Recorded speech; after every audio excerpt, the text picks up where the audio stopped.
be with you in a moment. Hopefully it should now be going. I'm dragging out my words just to give it those few seconds to get started. Yeah, it sounds like it's going.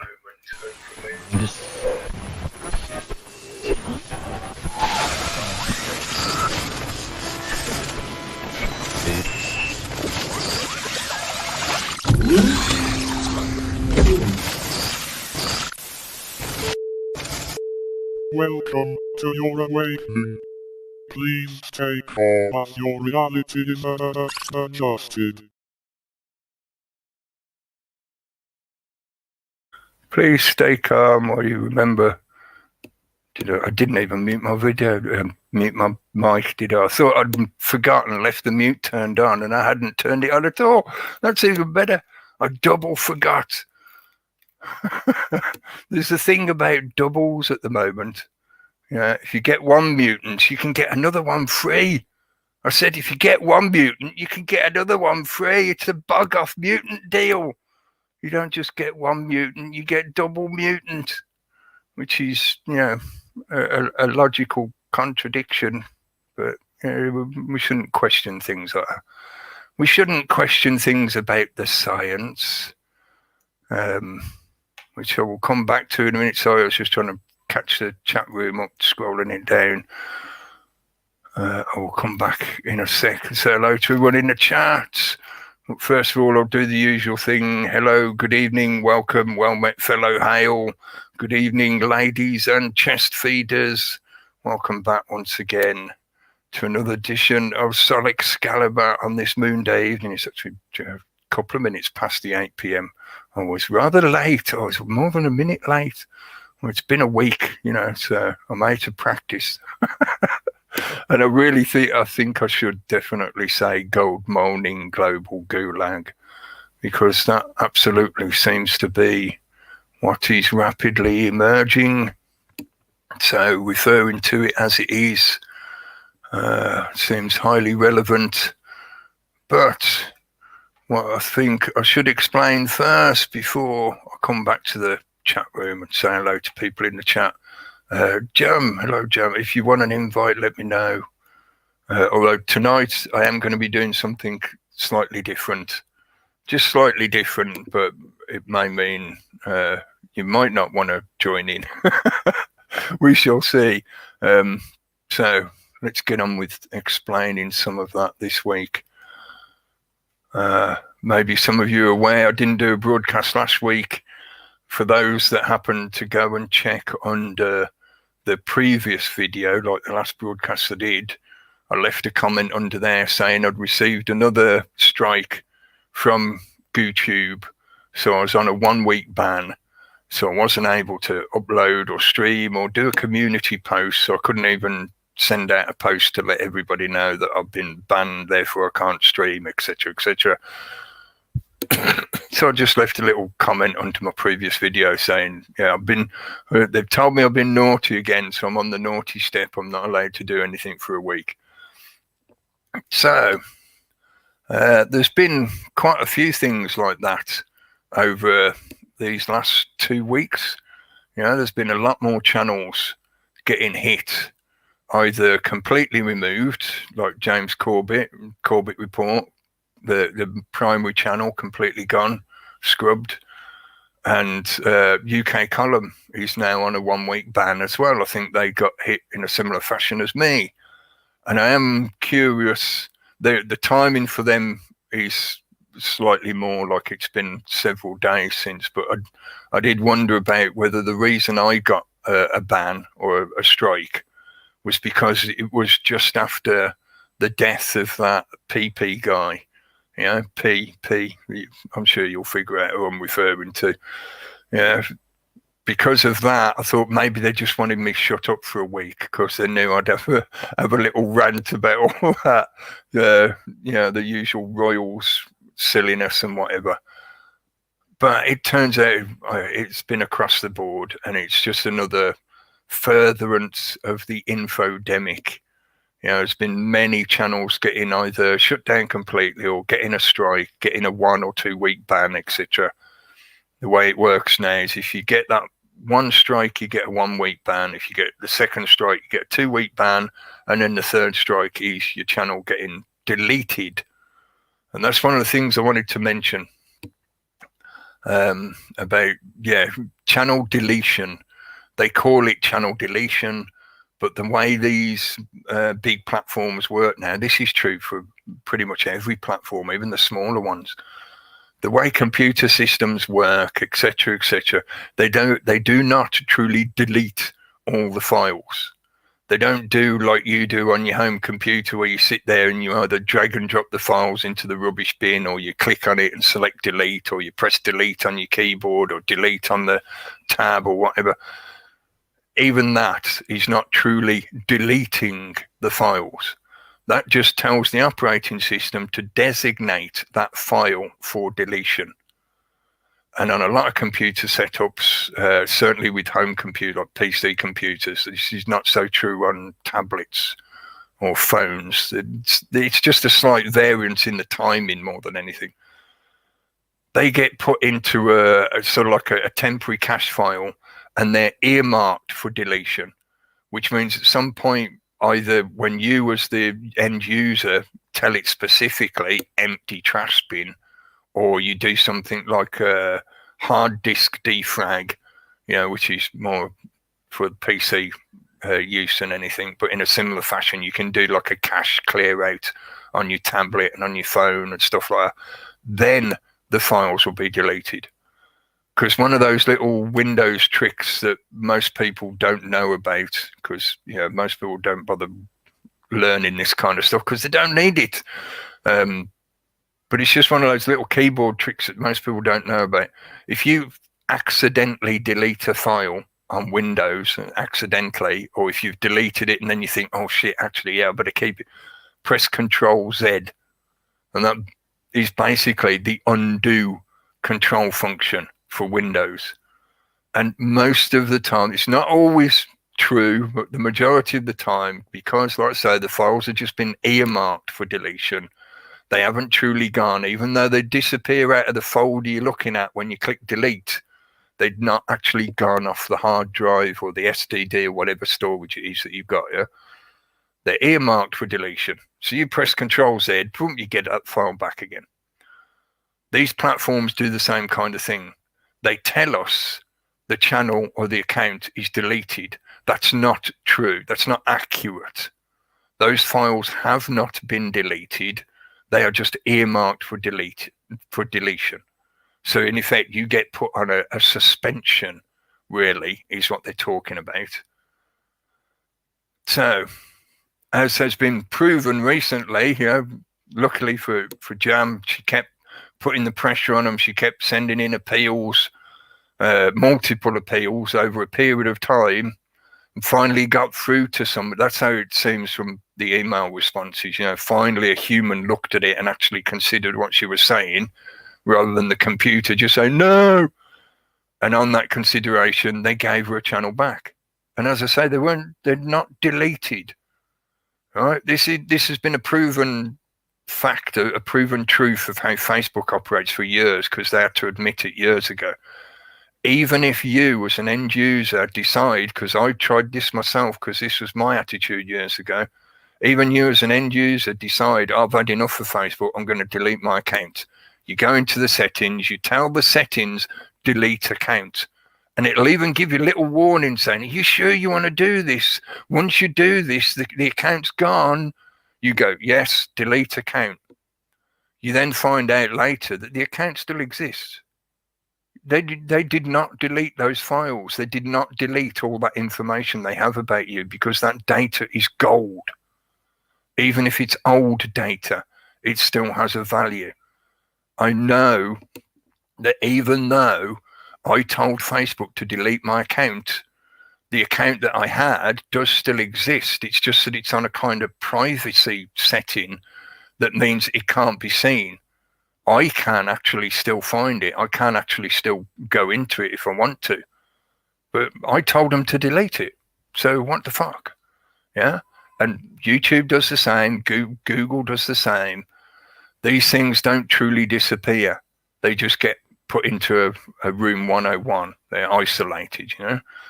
So I'm sure, you know, they've still got all of Corbett's videos in their files. They may have said they've deleted his account, they've scrubbed his account. He's obviously still got his backup on Corbett Report extras, yeah. But the point being, they're not truly deleted. If they do truly delete them, it would take them a while before they get to the stage of thinking, oh, actually, we need that storage space back. They don't tend to do that. They tend instead to buy more server space or build more server space in terms of the large platforms. You know, they don't buy it from anyone else. They just build their own. So they don't delete stuff. You know, it's a misconception they give to the public and they use to manipulate people. It's like I said, the warning that you get on Facebook when you want to delete. So it's, are you sure you want to do this? It's like, yes, fucking delete. So there's been a lot of hits over these last couple of weeks. Many people getting given strikes or, you know, getting deleted, etc. Fake deleted.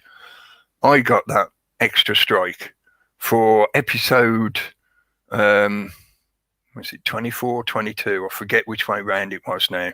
22, I think, yeah, because they sort of backdated a little bit. The first time it was 24, and I thought maybe that was something to do with the content I'd shared. And then the more recent one, they scrubbed episode 22. Both of which, as far as I know, are still on the Odyssey channel. I know 24 is, I think 22 is on there as well. But it left me wondering, what in particular was it that I said or did? What particular content did I share that got it struck? Because for me, what I'm saying, I know I've said very similar stuff in a lot of my other broadcasts. I've been saying, and certainly on some of the major points, I've been saying pretty much exactly the same thing for the last year. So for them to pick those particular broadcasts, you know, I was wondering, what is it that I've said that's different? How did I say it that was different? Yeah, I've looked at the T's and C's that they show, you know, the new updated community guidelines that has a big long list of examples. I even screen shared that one week, not so long ago, yeah. I showed people, like, look at all this that they're listing as, you're not allowed to say this, you're not allowed to say that, yeah. And some of them are, you know, highly dubious as how they can claim that as being unscientific or scientifically incorrect or misinformation or whatever. Highly dubious and ambiguous, which is the point. It has to be as ambiguous as possible, because then it's down to their arbitration. And that means if they're getting pressured by those other power bases out there to shut people down that are talking about a certain subject, then they have that ambiguity to go, oh, well, you mentioned something that might make some people think a certain thing, therefore deleted. And as I made the point in my appeals, which part of the videos are you actually referring to where I allegedly breached the community guidelines? Because both of those videos are approximately 2 hours long, same as this one will probably be about the same, yeah? So which bit of the video are you actually referring to? Or maybe there's multiple bits in the video that you're referring to. But their response was like a computerized, you know, copy and paste kind of response. It's like, no, we find you in breach of the guidelines, therefore, you know, it's gone. And they've deleted it off my channel. But as I say, I know it still exists on their servers, so they could give me those episodes back. Yeah, but anyway, my main point was to try and get out of them some acknowledgement of like, oh, well, you said this bit here. Right, so therefore, if you edit that bit out, would the video then be allowed? And this is what I was trying to get across, you know, because their actions are punitive. That's what they're doing here. This is not just oh, you stepped outside the line there, so if you remove that bit or broadcast a retraction or something, then you can have that video back, the rest of the video minus that naughty bit, yeah? No, they are punishing people because you won't talk the way that they want you to talk. You won't repeat the narrative that they want you to repeat. You won't brainwash and gaslight the public in the same manner that they are doing with their chosen narrative, their storyline. So they give you a punishment to try and coerce you into doing as you're told. Yeah, I think that's pretty obvious to most people, unless you're completely unaware of how these kind of platforms work. And yeah, please remember that distinction for many people out there that just watch stuff on YouTube or Facebook or Instagram or whatever platform. Yeah, if they're not a content creator that has an active account on those platforms and has tried utilizing those platforms, then you're not really aware of the way these platforms get messed with and interfered with, and some of the shit that happens in the background and whatever. Yeah, and YouTube is notorious for being a kind of gray zone in terms of the media outlets, in the sense of you get a lot of what in the past I've defined as corporate espionage, because of the money that can be earned and the groupings of commercial ventures that have gathered around YouTube, because it's been around long enough to become established. It's become the primary video provider. It's accessed by multiple millions of users on a daily basis, etc. Standard media, in terms of its advertising reach, pales into insignificance compared to these modern internet platforms. So you get a lot of corporate espionage, which is a commercial venture deliberately trying to undermine other corporate ventures to steal the money from their marketplace, basically. So you get a lot of these corporate, what are known as multi-channel networks, that are like corporate amalgamations. They're like a cabal, an economic cabal, and they will predate on the environment of YouTube. Yeah, and I use that word deliberately. They have people who go around looking for shit that they can basically either steal or commodify, or how it can be used to disrupt their commercial opponents. So you get shit where you'll have videos flagged and banned and removed because you are in competition with somebody else who's generating money out of YouTube. And when you talk about the length of time that this kind of stuff has been established, there's multiple millions that are generated via content on YouTube. So it would be very naive to think that that kind of shit doesn't take place. And some of the effects we see happening are the result of that economic influence, economic pressure. When all the other shit that's happening in the world at the moment, a lot of people are feeling that economic pressure.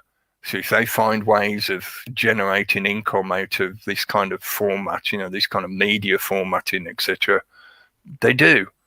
The amount of channels I've seen spring up over the last few years where they're talking a good talk, but you watch a 15-minute video and there'll be 7 adverts, and their entire channel is more monetized and merchandised and commodified to fuck. They may be talking a good talk, but they're really here for the money. They're not here because of what they're talking about. They're not here for the information. They're not here. I know it sounds cheesy, but they're not here for the people. They're here just to generate an income. Some of that is done in a very moderate way, in the sense of they're just trying to earn a living so that they can do what they're doing. Like an independent journalist who earns a living through advertising or selling their books or whatever to fund them being that independent journalist.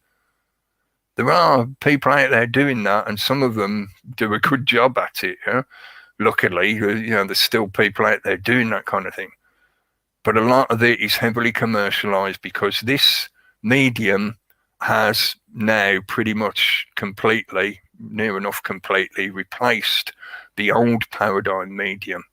So TV advertising is pretty pointless for most companies now. Instead, they want internet advertising and marketing. And that involves a slightly different strategy, because the freedom to choose what you consume, as in video on demand, you choose which video you want to watch next, means they, as marketeers, have to appeal to the desire in the public marketplace. So if the public marketplace wants to see videos about cats licking their own butts, then these people will make a channel that just pumps out those kind of videos so that they can stick advertising on it and sell t-shirts and blah, blah, blah. That's just the way the business works, But part of the problem in this environment is that knock-on effect of people just trying to make money, and YouTube deliberately trying to manipulate what you are or are not allowed to say. So you end up with a lot of people pumping out videos that are just basically talking about woo. Let's talk about Bigfoot.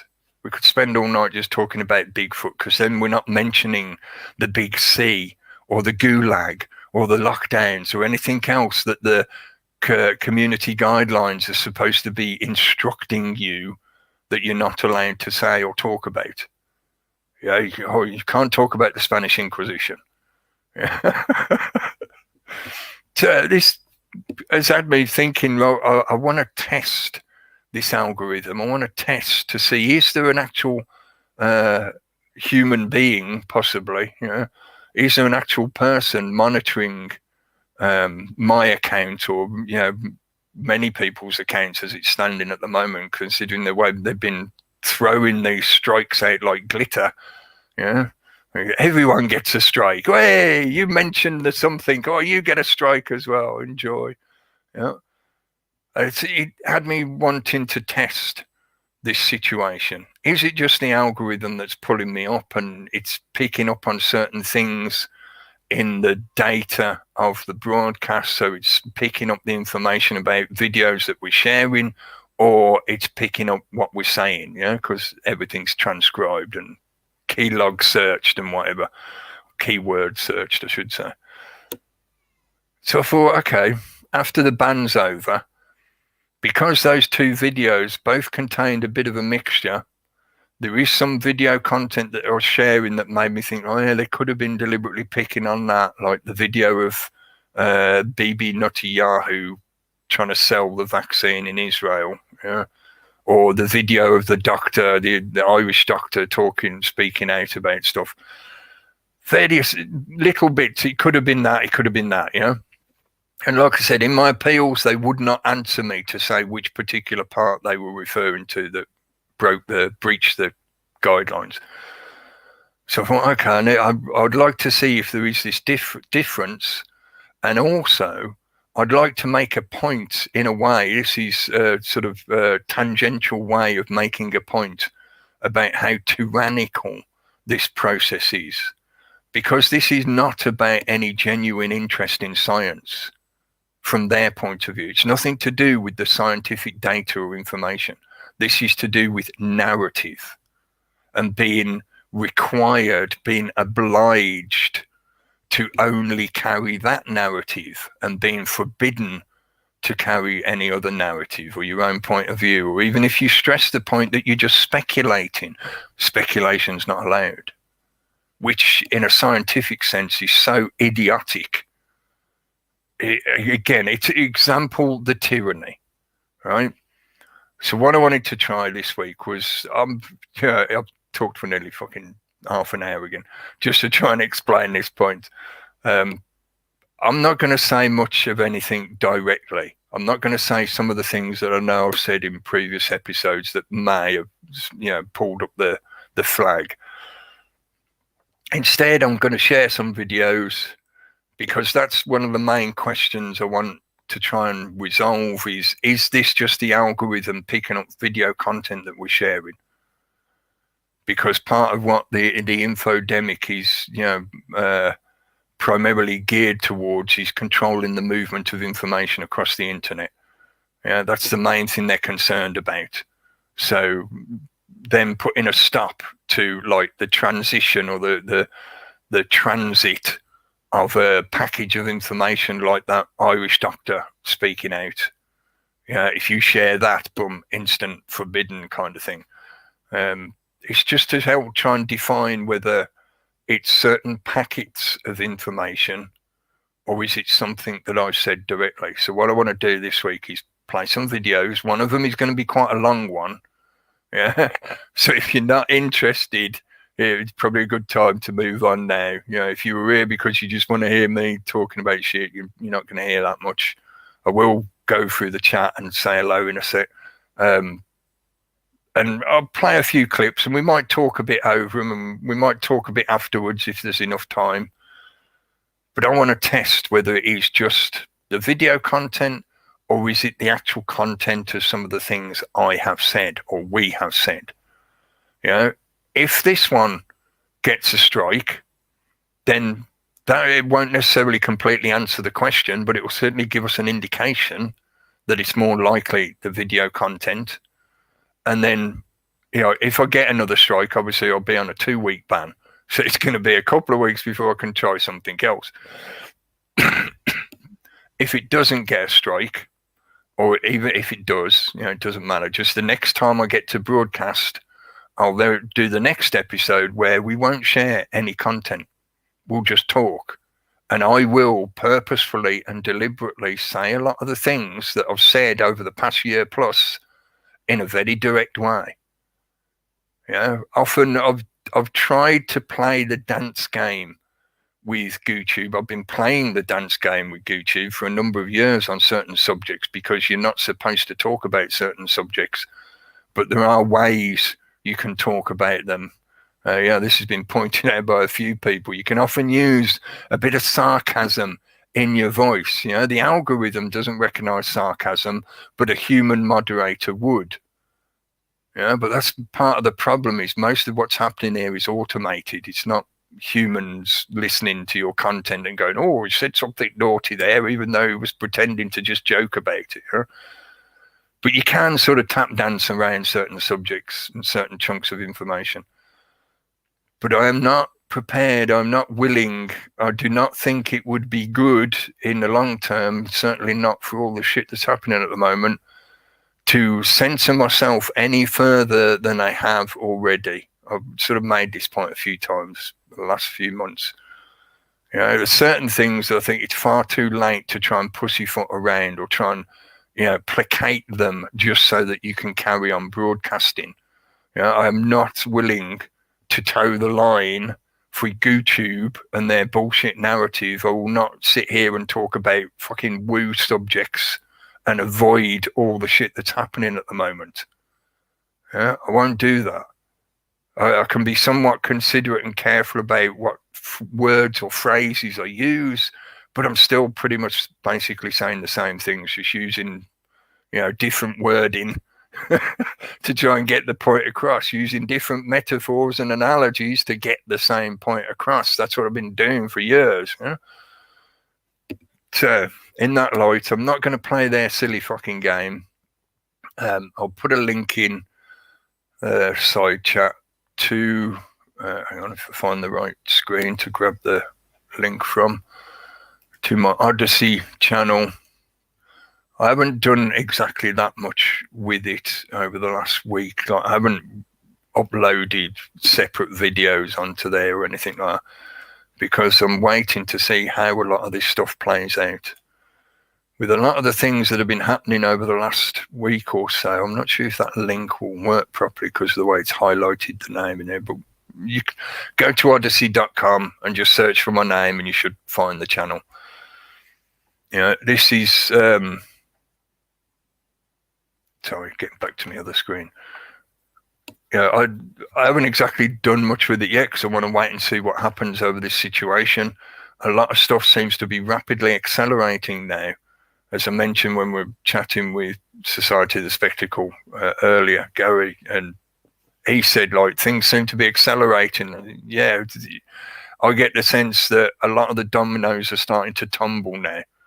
So we're in that acceleration phase where things will either accelerate quickly to some kind of catastrophe or the narrative itself will rush forward, which is a lot of what's been happening over the past few weeks, you know?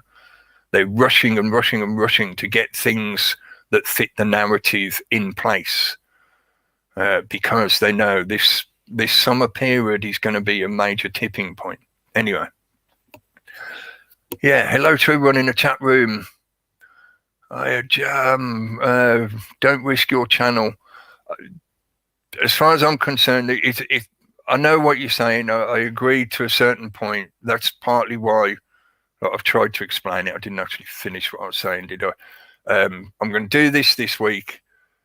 If or whether or not it gets a strike or whatever, next time I get to broadcast, I'll do it where it's just us talking, just say stuff, and then we'll see what happens after that. If I get a second strike from sharing these videos today, then obviously that might affect the situation. But if they don't completely shut my channel down, like if I take it to the point that like last line of that last strike, you know, the Damocles sword kind of thing, then at that point I will stop bothering to try and say anything on YouTube.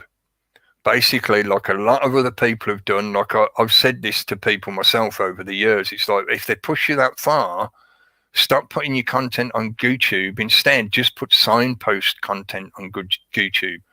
Basically, just upload a little video, 30 seconds, a minute or whatever, and just say, hello, folks, I can't say this on YouTube, but if you want to hear what I got to say, go to so-and-so platform, yeah, and tell them where your other account is, put a link in under the video, and you basically just utilize the YouTube platform as a signposting platform. Yeah, if I get taken to that last strike, then that's what I'll start doing. And I'll put the regular content like these broadcasts, we might have to pre-record them rather than being a live stream. And we might have to forego having the chat room because of that. But I'll put that kind of content on the Odyssey channel. And my YouTube will basically go into kind of like quiet mode. Yeah, even though I'm not like one of those prolific content creators that's putting up, you know, like 3, 4, 5 videos a day, some people, but you get the point. Yeah, I'm not gonna not say what I feel needs to be said just because they're threatening to shut my channel down. Yeah, if they shut my channel down, that's on them. I feel no I can't think of the right wording for it.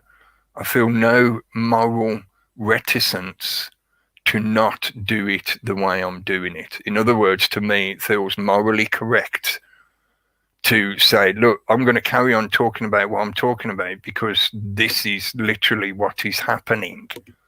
I'm not going to sit here and pretend that it's not happening because what is happening is vitally important to so many people, the majority of people, and I'm not going to pretend and talk about other subjects. Yeah, because that again is denying the reality of what is happening.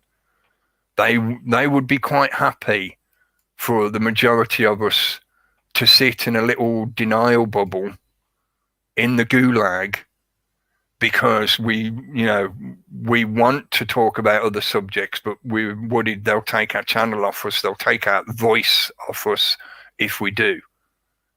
But at some point, if you don't speak up, there will not be another opportunity to speak up. You know, if you don't use your voice while you've got the chance to use it, you could end up in a situation where you'll never get the chance to say anything. Nobody will hear what you've got to say. Nobody will know about your situation. Nobody will see you disappear. Yeah. So if they do, they do. I can make use of a backup channel. I do have another channel which I could use as a backup channel, but I'm not prepared to play the YouTube chase game. I've watched other people do it over the years. Jeff C put up multiple years of battling with YouTube in this fashion. They'd shut down one channel, he'd use a backup, he'd start another one, he'd recreate a lot of his content, he'd reconnect with a lot of his subscribers again, they'd shut that down, they'd do the same thing again and again and again. Yeah, that is, even though it's important to get the information out to people, I feel at the moment that kind of situation serves their interests more than it does the goals that we're trying to get to, trying to help people learn about some of this stuff and get connected with others, and passing on information, etc. Because they get you quagmired, they get you stagnated into playing this game of like, oh, create another channel, or put up a few videos, oh, they've struck that channel, okay, create another channel. And you end up in this little loop where for them, most of what they're doing is automated. It's like they've got you stuck in a little fucking mousetrap. Yeah, this is a digital mousetrap. That's the way they're playing this game. So they're not bothered if you want to run this little circle, of, oh, make up another channel, make up another channel, make up another channel, make up another channel. Or eventually you will succumb to the pressure of them doing this to you, and you'll start changing what you're saying, so you end up being coerced into falling in line. That's the point of this. It's the same thing they've been doing on YouTube for years now. It's the same kind of psychological pressure that they've applied to the general populace over the last year. We will keep pressing on you until you succumb to the coercion and you fit in line where we want you. This is what they're doing with YouTube. So, yeah, sorry, lots of rambling, ranting to try and explain what I was planning to do. Hello to everyone in the chat room. Thanks for joining in. Hello to Jam. Thanks for your comments and for your videos. And yeah, I know what you mean. For myself, I feel it's that point where I've said it so many times, I can't not say what I'm saying. If that means they're going to shut me down, then they shut me down. Yeah. Fuck them, as Dinny likes to say. Hello, Dinny, and I'm sure I saw you in the chat there. Let me just check my messages. If you got my message. Yeah, cool. Yeah, we'll play your little video clip in a bit, right? In a few moments, actually. Let me cue it up. Actually, that's not a bad idea. Let me play this while I'm saying hello to people in the chat, because I think this will be good for many people. Oh, let me pause it there. This would be good for many people to see. And I'm sure you send me these little clips sometimes, right? Because you just try to make me jealous. But this is, a salve. This is ointment. This is a balm to a lot of the things that are being pressured onto people, and have been being pressured onto people for however long now. I'm guessing this is your little wild patch where you've allowed the meadow, or the wild meadow flowers, the wild forest flowers as well, I think, with the bluebells and the violets and everything, allowing these little wild patches to grow. So have a look at that, folks, while we're saying hello to everyone in the chat room. I'll scroll the chat back as far as I can go. Hello, Man Bear Pig, hello. Thanks for joining in the chat. Somebody was asking the other week if you're somebody famous. I don't know why. Like, I know you've been around on the YouTubes for a few years, but I've no idea who you are. I don't know if you're famous or what, but somebody was asking questions about who is he? Is he famous? So why are you asking me? I think it was one of those fishing kind of things, Somebody was trying to find out who you are. Hi, Plains Drifter. Hello. Alan McVicker. Hello, right. Thanks for joining in. Lynn Anderson. Hello. I hope you're having some nice cake and a nice cup of tea or coffee. Let me replay Dinny's video again. See, that's the power of nature. Is it playing again? Or is it just my stream that's catching up? I think stream is catching up. Sidefish, hello. And Dave Iron, hello. ResiTuber, hello. Faith Farah, hello. And Pete's in the room with us. We'll try chatting in a minute. Dutty, hello. Thanks for joining in the chat. And that's Reality Chat. It's Peter's channel. I'm scrolling down as quick as I can. This is one of the things that could end up missing out on is the chat room. Odyssey are working on a live streaming part of the platform, but it's still in beta testing at the moment. But hopefully they will get a live stream function on there. It'd be great if they do. If not, we can just pre-record stuff and put it out on there afterwards. Brad, hello Brad, thanks for joining in. And Lion Share, hello. The Rebel, hello. I will play a couple of videos in a sec that are part of what seems to be developing into a trend or a reaction. Summer, hello. That's a good account name, just Summer. Yes, hello. It is summer now, beginning. Stanok, hello. I'm scrolling down the chat as quick as I can. Jason Edwards, hello. I'm not sure if I said hello multiple times. I might have done. I said hello itself, the word, so many times already, I know, but try and think of something else to say. I think I might have said hello to everyone that's in the chat at the moment. If I've missed you out, I'm sorry. I'm trying to scroll quick and keep talking. Quantum Epic, hello. Thanks for joining in. And Dino, hello, mate. Hope you've been enjoying your walks up on the moors. Now we've had some fairly good weather in most places here in the UK now this week, so it's been really nice today. Went out and got some sun, just a little bit. Still scrolling. Can you all stop chatting so that the chat stops updating, please? Mink, hello Mink 109. Thanks for joining in. I know things aren't exactly good over there. Miss Musculus, hello. But I hope you're still managing to keep on keeping on. They keep pushing and pushing and pushing. Roscoe Pico Train, hello. And CMB, hello. Oh, now the chat just suddenly jumped up and updated. Michael Rainbow. Yeah, Michael Rainbow, hello. I thought I was misreading that then. George Wachowski, hello. And James, hello. What are you doing, James? It's nowhere near the end of the show yet. You're jumping in already.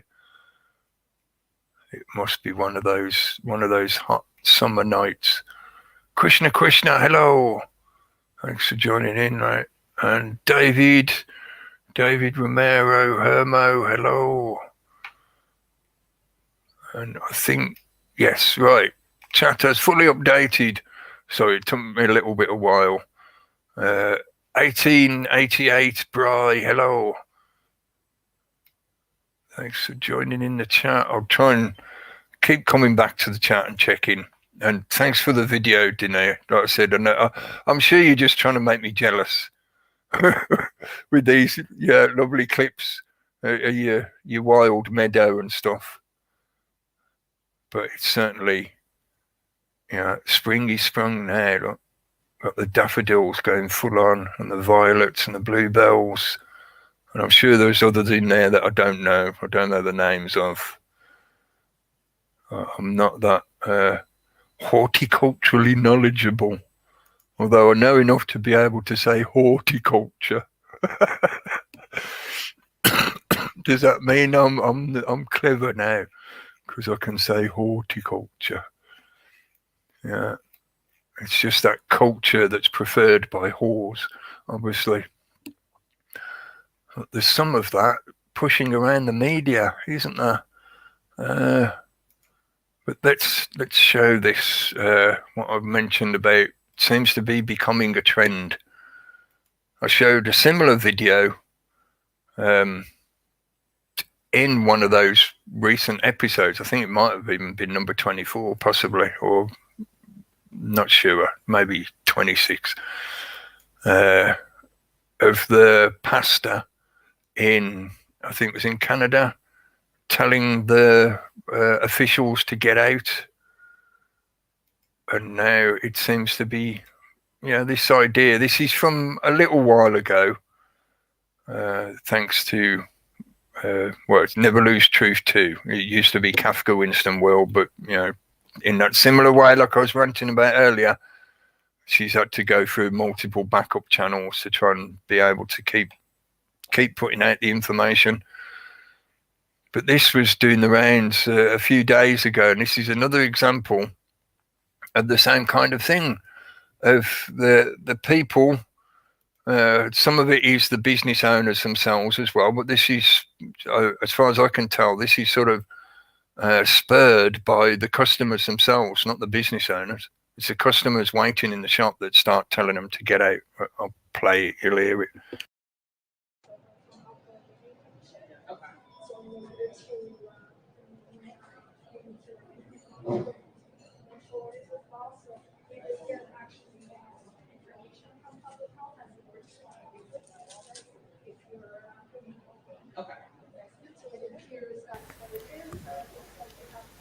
I can't quite tell what it is she's asking them. There's been an injunction filed, so I would really highly suggest that you read that sign in full. We're here to talk. No, and I'm here to talk to you too. That's okay. Fine, no, but see, you can't prey on weak people, okay? And I'm not one of those people. So listen here. No, you listen to me. There's an unlawful order here. So then leave. You're trespassing. Leave before I phone the police. You phone the police? I'll phone the police. You're trespassing. They have a liquor license. You're trespassing. They have a liquor You're not license. welcome here. But you're not welcome here. Get out. You're not welcome.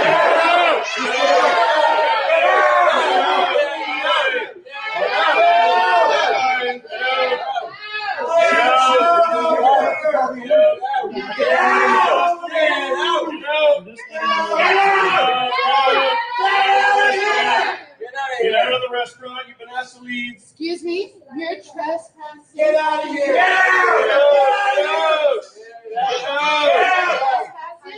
Yeah, you are. There's Oh, Tyler, show them the door. Show them the door. Can you Show them the door. Bye-bye. Bye-bye. Get out of the building. Get out of the building. Get out. outside, please? Get out of the building. Bye-bye. Outside, please. Bye. Bye. Bye-bye.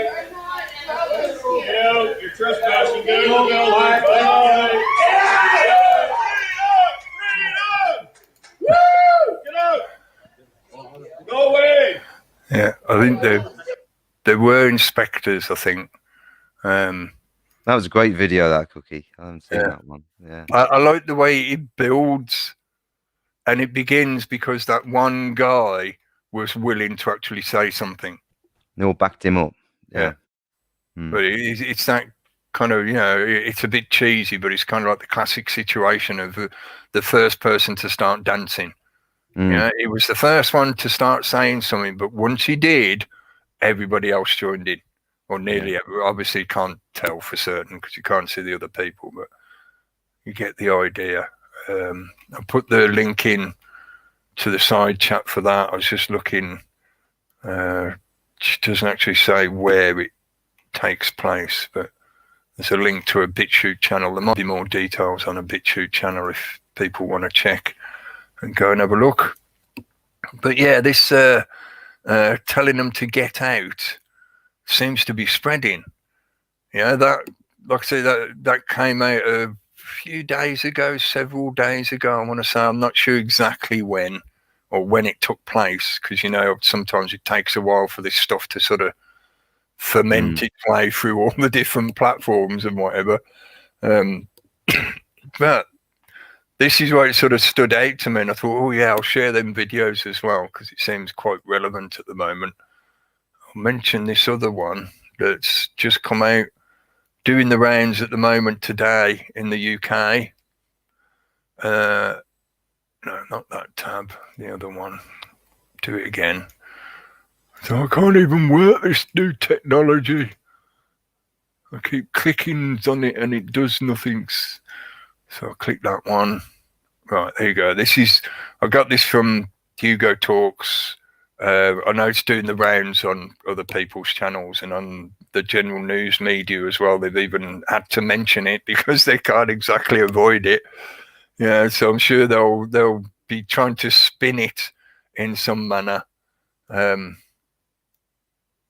put the link in for this in a sec, so you can go and check it on Hugo's channel if you want. I just want to get to the bit where he plays a little bit of the video. If it's that bit there, I think it might be. Starmer booted out. Well, it's not booted out, right? He shouted out. That's the bodyguard by angry landlord. Yeah. Sorry, I should have queued this up beforehand, but it's just the main bit when he starts shouting. That's assault. I am not bothering you. I am not bothering him. That man is not allowed in my pub. Get out of my pub. Go on. Get out of my pub. Landlord Rod Humphrey. There you go. Is that EastEnders? Yeah. Thank you, Rod Humphrey. Yeah, thank you for saying it and telling him to get the fuck out. There's more to that video clip. Yeah, sorry, let me grab the link for that. Well, Labour's gone anyway. I thought that was a long time ago. And now it's obviously with a Sir in charge. It's totally how more obvious does it need to be? You know, just trace if you believed in politics, it's all at one time in your life and thought, well, the Labour Party seemed the better option, you know. But no. See where it's gone now. Look what Tony Blair created. Yeah. He set that ball rolling. Yeah. It's just like a placeholder. You know, they're not really an opposition. They're just well, I suppose you could call it like when, again, referencing Tony Blair relabeled all those people as moderate extremists. You know, so in the same fashion, we could say that he's a moderate opposition. In other words, he's not really the opposition. He's just part of the whole fucking circus game. But if people look for this story, you know, there's more to what the guy said. I reckon the UK media will be busily trying to spin this into something silly. Like they'll probably label the guy as an anti-vaxxer and call him a terrorist and all that kind of shit that they've been doing recently. Allegedly, yeah. But there's more to it in the sense of he's not just telling him to get out because he doesn't like him because he's the Labour representative. Yeah. The guy takes him to task on his lack of opposition and questioning in Parliament. And he reels off various examples, like he talks about some of the stuff. I'm being deliberately careful to not say certain words and phrases, yeah, because of the test that I'm trying to do with all this. You know, he reels off various examples to Keir Starmer of things that have happened over the last year and asks him, like, where were you? Where was your questions in question time, etc., etc. And it ends up at the point where supposedly Keir Starmer didn't realise that when he walked through that door, he was entering the pub property that belonged to that guy. So he made a mistake walking in there, yeah. That's just, yeah, that even more so reinforces the point that you're just an idiot, right? You really are just a bumbling idiot. And how the general public have certainly fallen out of love with politicians in a big way now these days, you'd say. You know, for people who are still thinking that political, you know, thing is working, or it'll work next time because it doesn't work now. So we'll go and vote and we'll fix it again. You know, we've only been voting for 200 years. We can do it just once more. Yeah, and they can just see what sort of people they are. And this time it will be different. They don't represent you. But I do think, I think Stan was asking in the chat. Yeah, I do think this is kind of like a ripple effect to potentially the pastor in Canada. As far as I remember, he's in Canada. I think it was near Calgary, I seem to remember. Well, the one speaking out, I saw that. Edmonton, I'm not sure. Yeah, the one we showed the other week of him Mm. literally shouting at them to get out. Yeah. And I think people are realizing now that they can do that. It's not being abusive. You're not shouting swear words or abusive language at these people, even though maybe you could say calling them a Nazi could be considered abuse. But Asking them to leave your private property. Yeah, making you're it very entitled to clear do. Yeah, that you're they're not entitled to do. wanted. They're not wanted. And in that situation of that shop, from what I can tell of the event, the situation, they had put a sign on their door saying no masks. Yeah, and I think it might have included something along the lines of basically removal of implied right of access to inspectors that were trying to enforce something that wasn't a state requirement anymore. Yeah, because all the requirements have been dropped in those states. I think it's from Texas, but I'm not sure on that. Right? But the point is, they were telling those inspectors that, like, look, you don't even have any lawful remit to be in here. You are in effect committing what could potentially be a crime because you're trying to enforce something that has no lawful or legal mandate to back it up anymore because it's been removed. So you better get out because you are now trespassing because there's a specific sign on the door that says if you're coming in here to do that, you're not allowed. So if you're coming in here wearing a mask, you're not allowed. So if you do walk through the door while wearing a mask, then that's trespass because I've expressly told you on that signage that we don't want that in here.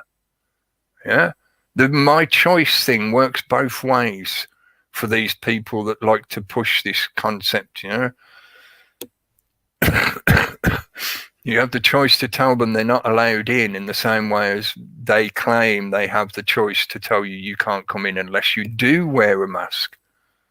A business owner has the same right to be able to tell you that you can't come in if you are wearing a mask. Here in the UK at the moment, that's still a bit of an up in the air situation.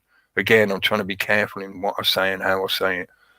But there is more and more information coming out of how that situation may be changing here in the UK as well. But certainly over in the US, in those states that have dropped all the mandates, have dropped the requirements and whatever, then they're spot on in what they were doing. Yeah, those people coming in were basically trying to enforce something that was no longer legal. So what do you do as a business owner? Yeah, aren't you supposed to be required to uphold the law? Therefore, if somebody's trying to commit something illegal on you, aren't you supposed to tell them to go away or even call the authorities or something? Yeah, I do think it is starting to spread, and I've just remembered as well. I think it's worth mentioning. In that kind of consideration of did this start from that one video of the pastor telling them to get out, it could, this is something that isn't exactly brand new. A lot of the business owners in Italy did exactly the same several weeks ago. We spoke about that at the time. In France, they did similar as well with the restaurants and cafes. Some of those did a similar action. Even though it didn't exactly keep going on a large scale, there's a lot of people that have done exactly the same thing. Certainly a lot of businesses that have done the same thing where they've told those inspectors and whatever to go away.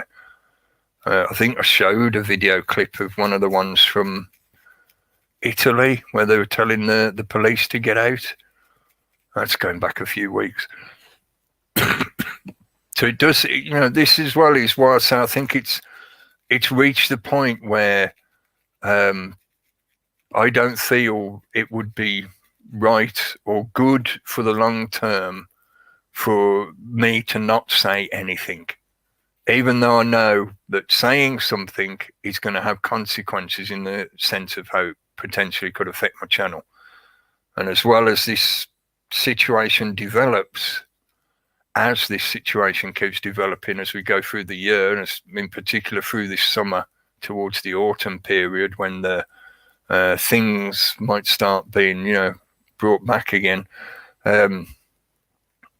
it if you don't say it now, potentially, because of what I've been doing over the past few years, and certainly this last year, they could potentially remove me from the internet completely. So it wouldn't be just YouTube. It wouldn't be like YouTube saying to me, "Oh, you said naughty stuff again. Now you're going to have your channel scrubbed." It'd be no, it'd be you're not allowed on the internet at all anymore. So this is what I say. It may sound dramatic and little bit sort of hyperbolic rhetoric and whatever, but I feel it has got to that point.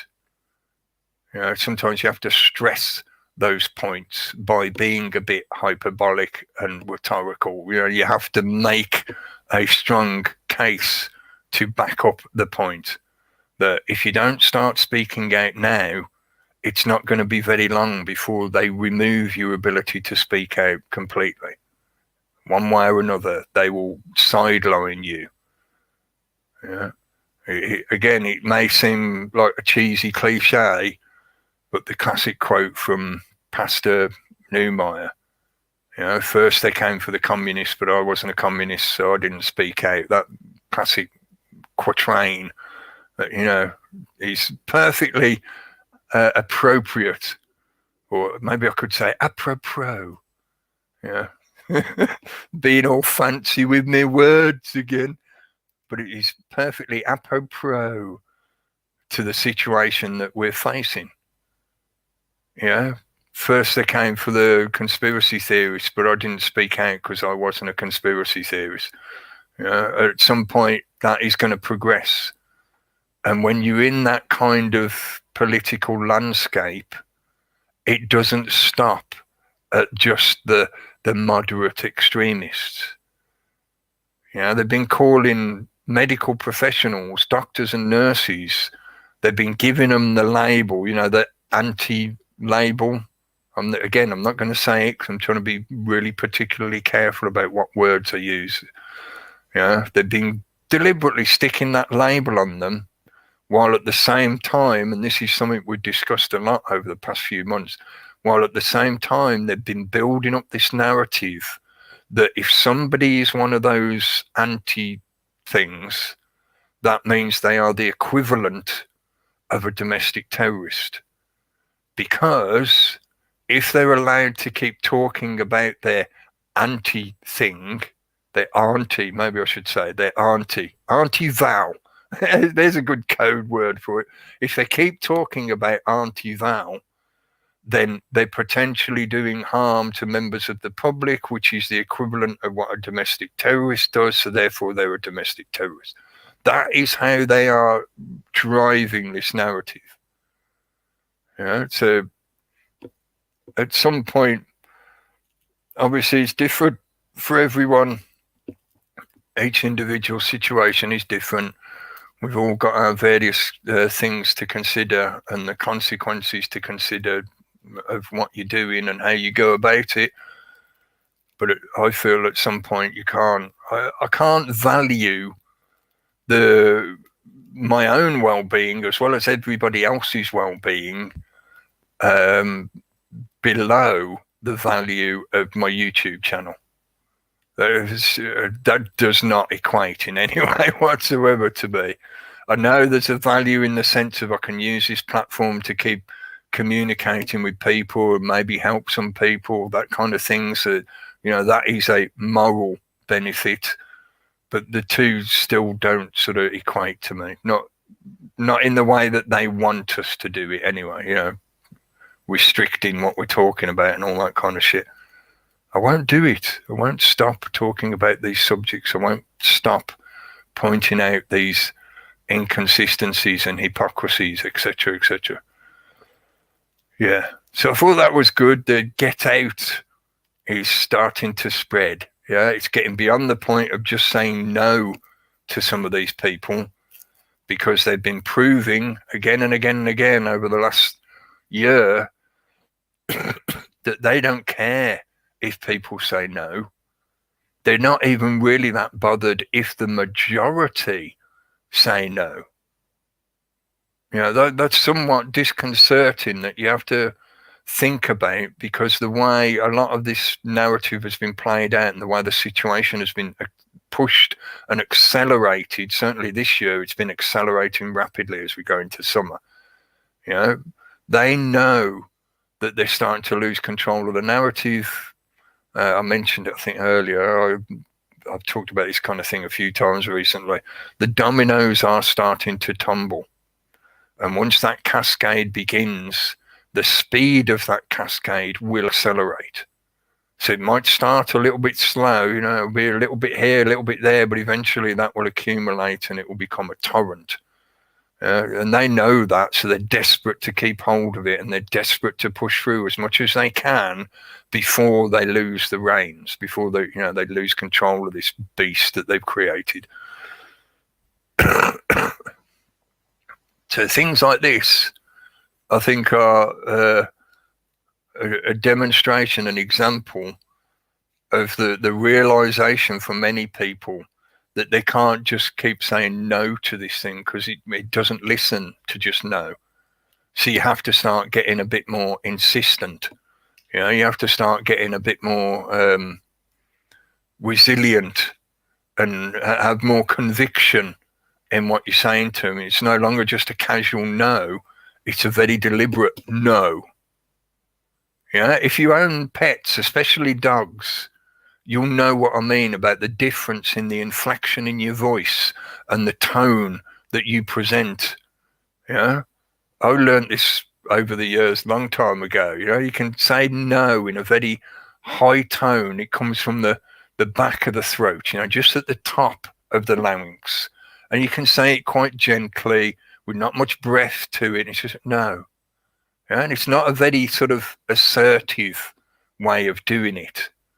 But when you've got that flow of breath coming from the diaphragm down from in your gut, and you apply that full diaphragm to forming the word that you are saying, you know, this is the kind of stuff that professional singers are taught, and actors, of how to, you know, project your voice on a stage and things like that. This is also true in the sense of how to show assertiveness to others. You know, you watch the authorities, they do this kind of thing. Police are given somewhat training in this kind of thing a little bit, you know, how to be assertive and speak assertively. You know, try and remove the ambiguous words in what you're saying. So don't say things like possibly, maybe, you know, it could have been a little bit like this, you know, all those reduce the defined value of the primary keywords that you actually giving across to others. So if you say, I was a little bit concerned, you know, that dilutes what you're trying to say. Whereas if you say, I was concerned, you know, you're giving more inflection, you're giving more definitive definition. Sorry, I'm doubling down on that. Yeah, you're more clearly defining what it is you're pointing at. In the same manner as saying no to somebody. You can say no in a pretty soft, casual fashion. Even gets to the stage with these people, you look them in the eye and say no. You know, in the same way as when you're telling your children off, or you're telling the dog to get off the sofa, or it's just like, no. You know, you put that inflection in it. But they don't care. And for those that are the obedient ones, the order followers, as Mark Passio liked to define them, and I want to share a little meme that I think it might have been James the chat room ninja, that put this in earlier. There it is. Let me just share this. Stop that one and share a different one. And I know I said I wouldn't be doing much talking, didn't I? So I think it's about time we sort of look at some other video. Yeah, I know sometimes it seems a bit exasperating that you have to sort of clarify what should be obvious to most people. And we could talk about how we got to this stage where these kind of language difficulties have become sort of endemic in society, why people go around saying things like, "Oh, you literally killed me." So, do you really? Do you know what you actually just said?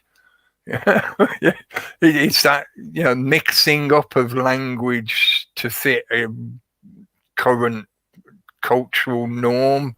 You know, the way slang gets created and things like that, but losing the clear definitions of words and the concepts that those words represent, ideological concepts, moral concepts, etc., etc.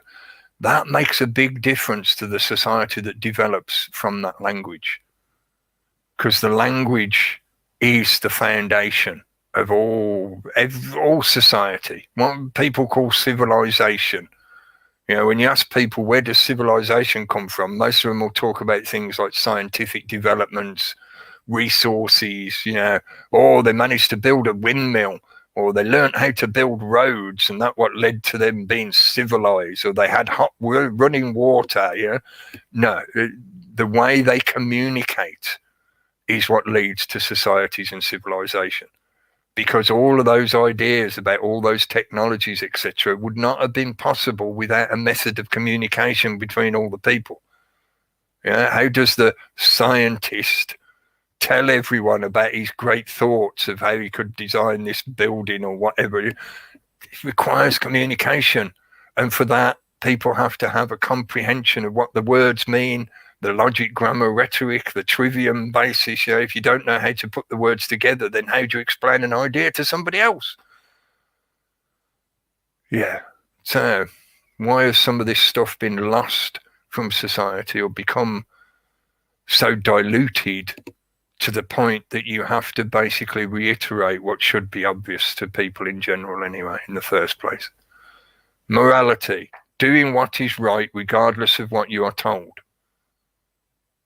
So we call moral conduct. You know, you've learned morals, you have good morals, etc., etc., etc. How to apply that, you know, descriptor. And obedience, doing what you're told regardless of what is right. That's what I say. A lot of these people now, they don't care if you say no. They don't care if a large number of people say no. They still want to achieve their agendized goals. Yeah. So they will just ignore you saying no. So the only next step is to start doing things like the landlord, Rod, if you remember, yeah, Rod Humphreys. You know, you have to start telling them, get out of my property, get out of my business. You are not welcome here. This goes back to days I remember listening to John Harris speaking, saying about when people come to the door and just explaining the difference between public and private and things like that. You know, your private property starts where your private property starts, wherever that may be. Yeah. That's where you are you make the rules. You are in control. Yeah. Not someone else walking into that and then, you know, trying to impose their control upon you within your private space. So you move them onto the public. So you stand and have maybe a conversation with them on the public highway. Or not at all. It's up to you how you want to deal with it. So, and I think it's good that people are getting this now, because it's been out there for a while, and it's just knowing your rights and knowing your sovereignty and things like that, and what people can and can't infringe upon, you know, and growing, you know, as I say, growing a set or whatever, or growing a backbone and saying no, not no. You know, it's a bit more like that, isn't it? It's a bit more assertive, but you know, it requires a confidence as well that often, unfortunately, needs gnosis to develop. Yeah. You know, this is why, because it's a truism that most people don't come into a lot of this information, or don't start looking at a lot of this information until they've suffered some kind of unfortunate thing happening to them or one of their family members. They get a parking ticket. Yeah. There's some kind of run-in with the authority, or they suffer something like medical malpractice, or something happens to them that causes them pain and suffering. That pain and suffering leads them to ask questions and to lose their obedient trust in that alleged, you know, supposed authority that has caused this shit to them. But that has been happening en masse now, hasn't it? You know, for a year plus. So there is a lot more people starting to realize this point, that if I'll use the phrase as it normally is given. You know, I could pull apart some of the words, the way it's worded, or whatever, but the phrase that when a law becomes immoral, the only moral thing left to do is break the law. Mm. Yeah, and that is actually something that is enshrined in law itself. This is what a lot of people don't realise. Yeah. Shout out to Steve if he's listening. Steve Tagoose has covered these kind of points a few times over the years. You know, it's one of those elements about law that, you know, becomes a bit lost and confused, the way it gets buried in legislation, because legislation and law are not the same thing. Corporate law is different to maritime law, to common law, all that kind of, you know. There's ways that this kind of shit gets buried. But law is supposed to reflect the population in many ways. Yeah. So if a law becomes immoral, then it should no longer be followed, and it would be a moral act to disobey an immoral law. So if these people are telling you to do things that are blatantly immoral, then where does that leave you standing? Yeah. Mm. Yeah, I was brought up with what I think were good moral standards, good moral values. Yeah, and again, it's one of those things that people can have endless debates over and disagree on various intricacies and whatever. But I think most people have a good idea of what you mean when you're talking about good moral values, and they know what those good moral values are. They're in you. It's all part of that harm and loss stuff as well. You know what's right, Yeah. you know what's wrong. You know when you're fully conscious of your own behaviour when you've grown up and stuff. That's why you teach the children, isn't it? You know, it's what it's all about. You know, you don't want a fucking load of maniacs running around, do you? You know, so it's that, isn't it? It's like being, you know how to behave and stuff like that, and just instilling that within people. But and it's there, but people let themselves be abused, it seems, and they don't see that. They're not seeing it clearly enough because of the propaganda and all the other shit that's clouding their mind. And often the path of least resistance, or the path of least perceived resistance, is easier to choose. It's a safe option. Yeah. Yeah. So in that kind of situation, like in the meme, if standing up for your moral values, if doing what is right regardless of what you were told means you're going to end up being thrown in a jail cell, or you might get a truncheon to the back of the head or something, you have to be aware of all those possible consequences, but you have to decide for yourself at what point do those consequences get put aside, because you know that the result of not standing up for your moral values is going to result in something far worse. Yeah. Yeah. Not turning around and telling these people to get out is going to potentially lead to something much, much worse. Yeah. Again, this is why I feel we're at that point where there isn't much use anymore really trying to persuade people. But persuade is it's a difficult term to represent what I'm trying to say, in the sense of you can meet people where, there's a chance you can maybe gain from the conversation that they're somewhat open to things if you suggest, looking at certain information, or you give them certain chunks of information, maybe there's a chance that they'll get something out of it, or they'll gain something from what you're saying to them. But often with this kind of stuff, and certainly as the pressure has built up over the last few months, for a lot of the people, there is quite a distinct line now between those who are at the least not certain, the way the media likes to label them, they're all hesitant, they're all suffering from hesitancy. That'd be like if I was selling French fries and I come up to you and I said, "Do you want some French fries?" You said, "Nah, thanks. I don't really fancy any today." And I would turn around to the crowd around. I said, "See, he's French fry hesitant."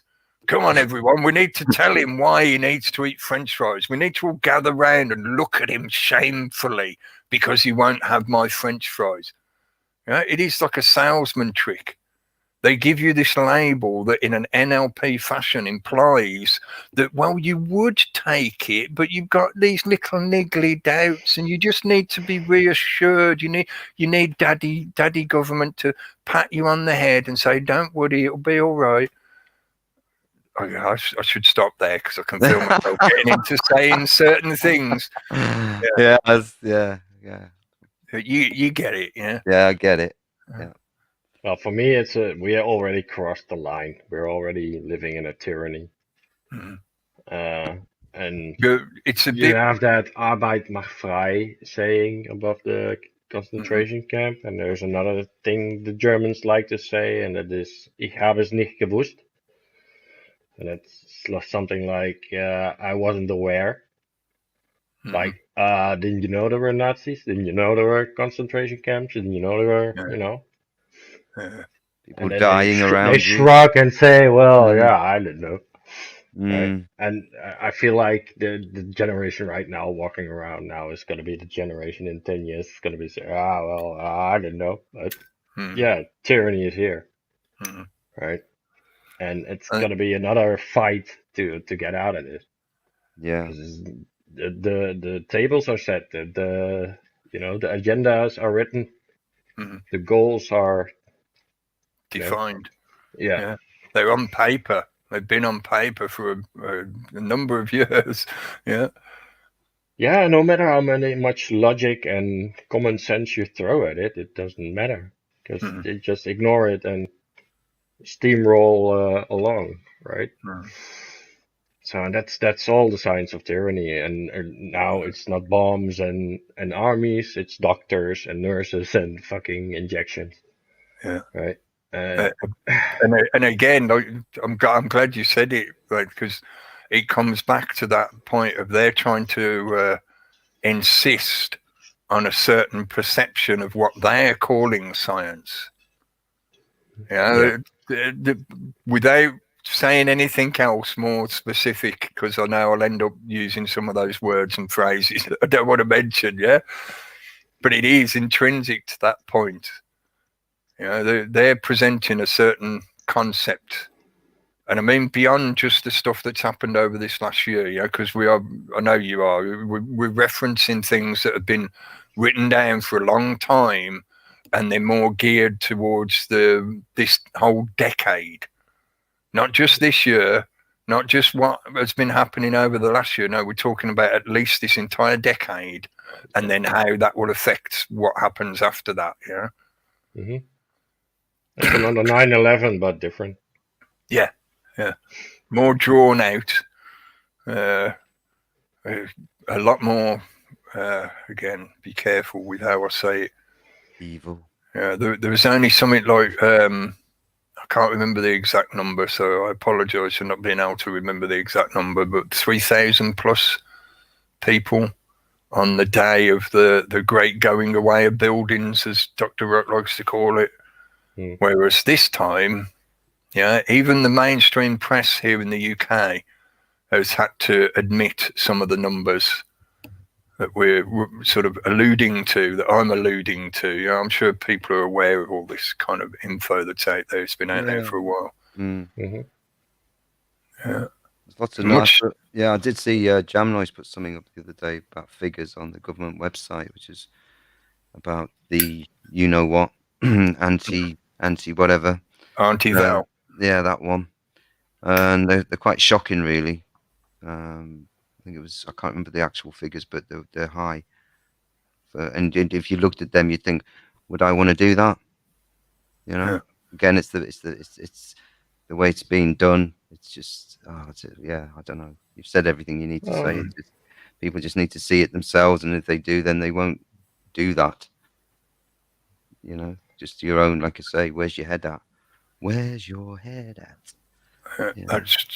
Thanks, Mascara Snake, posting that in the chat. It's just reminded me I was going to share the link to UK Column's latest broadcast So I did mention it earlier, you know, they're on the naughty step as well at the moment, so they're blocked from YouTube. But if you go to their homepage, their website, you can find their latest broadcasts on there. You know, they've uploaded them to other platforms instead. Yeah, because they do it daily, don't they? Twice a week. I think twice a week. they might do extras for people that are subscribers or donators or something. I'm not sure how it works on their site. I know there's like a subscription section where you get extra video content and whatever. Yeah. But yeah, they're on the naughty step as well. But you can find them on other platforms. YouTube is not the only platform. Right, well, we went a bit further than I wanted to before playing another video. And I fully understand if you want to drop out, because if I play this video, it's going to go on for another hour, just over an hour. Well, So you're talking like... I'll stay to about just before 10, then I'll probably jump out. Okay. So I wanted to play this one deliberately because this seemed to have been the final straw for the content. I'm being deliberately elusive as to actually naming it because I want you to just see it when it comes up. For the content creator who made this video content, this was like the last straw in terms of YouTube. This was the thing that got them the final strike. So I think it's highly appropriate to use what was in effect their last video on their YouTube channel.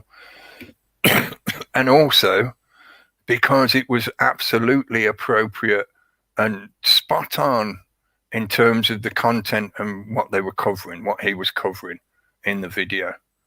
So what I'm going to do, this is what I just said to the other guys, you know, if you want to drop out, that's cool. I'm just going to play this video. This is part of what I was ranting about earlier, testing YouTube and its algorithm. Hopefully we've been careful enough in terms of what we've actually said, what I've said. I don't think I've said anything whatsoever that contravenes their ridiculous guidelines. But this video content might. The other video content I shared might as well. But primarily I want to play this one. I think this is something that is worth people hearing. So I'm not playing it just because it's meant to agitate the algorithm.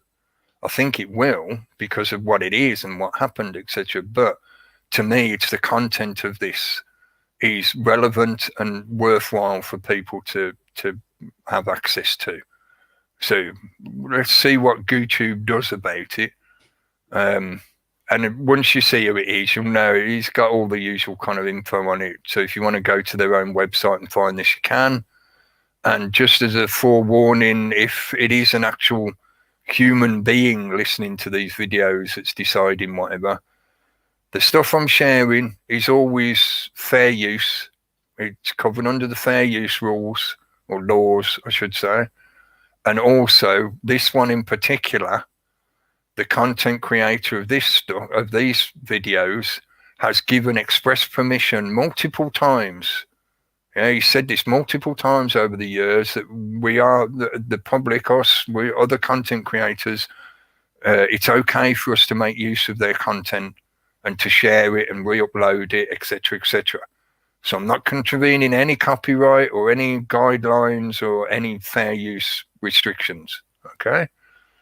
So saying that, what I want to share, if like many people, you missed it at the time because it got deleted fairly rapidly, as well as his entire channel being taken down along with it.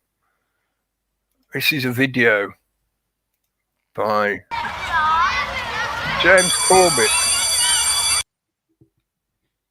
And I'm going to play this. And as I say, it is over an hour long. It's about an hour and 10 minutes, I think. So if you've already seen it, maybe you don't want to watch it again. If you missed it because it got scrubbed, hopefully now's your chance to watch it. And I am going to, maybe if people want to jump in and say something in particular, we can pause it and talk, but I'd rather just let it play. And I'm just going to sit here and enjoy my coffee and listen and read the chat, yeah, and see what YouTube does with this thing. because I think this is intrinsic to a lot of the problems that many people are having with dealing with the information they're being presented with. I mentioned it when I showed the meme. Thanks to James for sharing that meme, the one about moral choice and obedience. It's the same kind of principles of language and comprehension. And James covers this really well in this subject. I've talked about this subject many times over the years, but he put together a nice package to encapsulate this. So, yes, didn't it? It could be 3 to 4 weeks before I'll be able to say anything again if they decide to give me another strike. But to me, this is what needs to be said. So anyway, folks, if I do get shut down midway, thanks for joining in. Thanks for running the chat.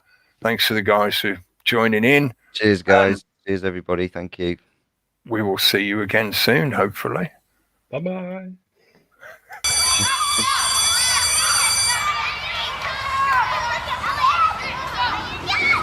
Good morning, children. Mr. Corbett here. Everyone take your seat. Are you prepared for today's lesson?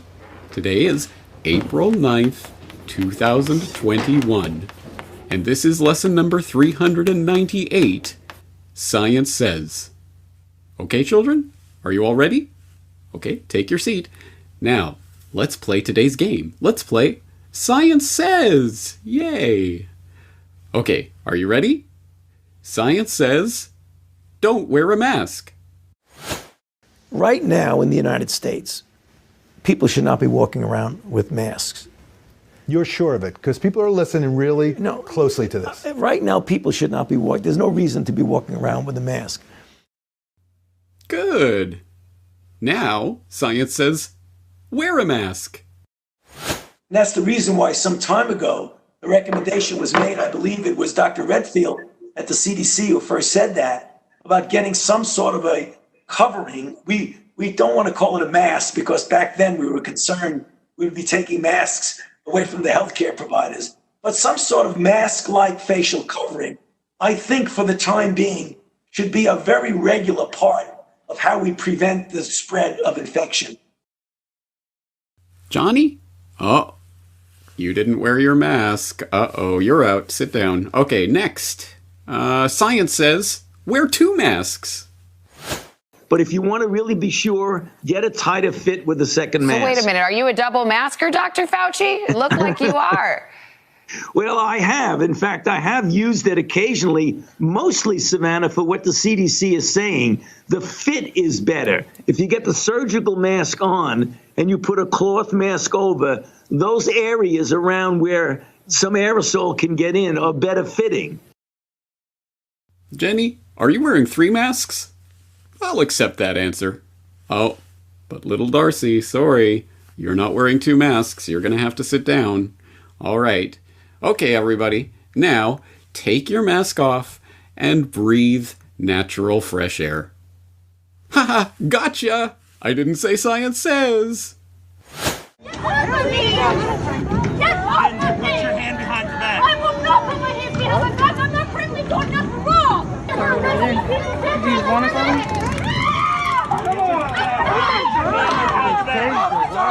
Tase somebody over a mask. Tasing this lady over not wearing a damn mask. Oh, that's right.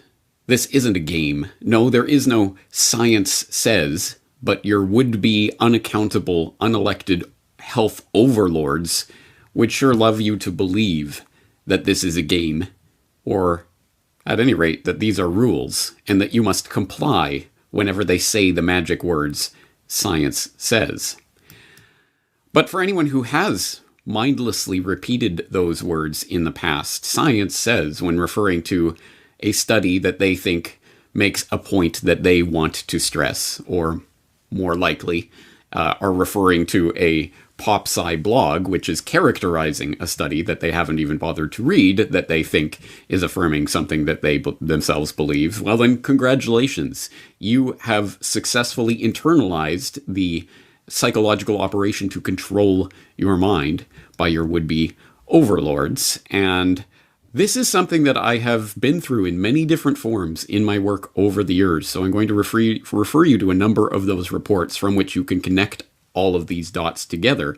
Most notably and most applicably, perhaps, my episode on the crisis of science and the follow-up episode on solutions open science, my work on the sugar conspiracy, for example, my work on Rockefeller medicine, and obviously, naturally, my work on the unfalsifiable woo-woo pseudoscience of climate change, which I have noted many times in the past is a secular religion, and I am not alone in making that observation, by the way. I was just re-listening to an old debate between Christopher Hitchens and Peter Hitchens, his brother, back in 2008, I believe, and Christopher Hitchens, when cornered by Peter on the subject, was forced to admit that he did see, and in fact made in some degree of detail, the observation about the religion of climate change and how it functions in that mindset for a lot of people in the general public. So this is not a novel observation, but it is an important one, and one I will continue to stress, because in case anyone wondered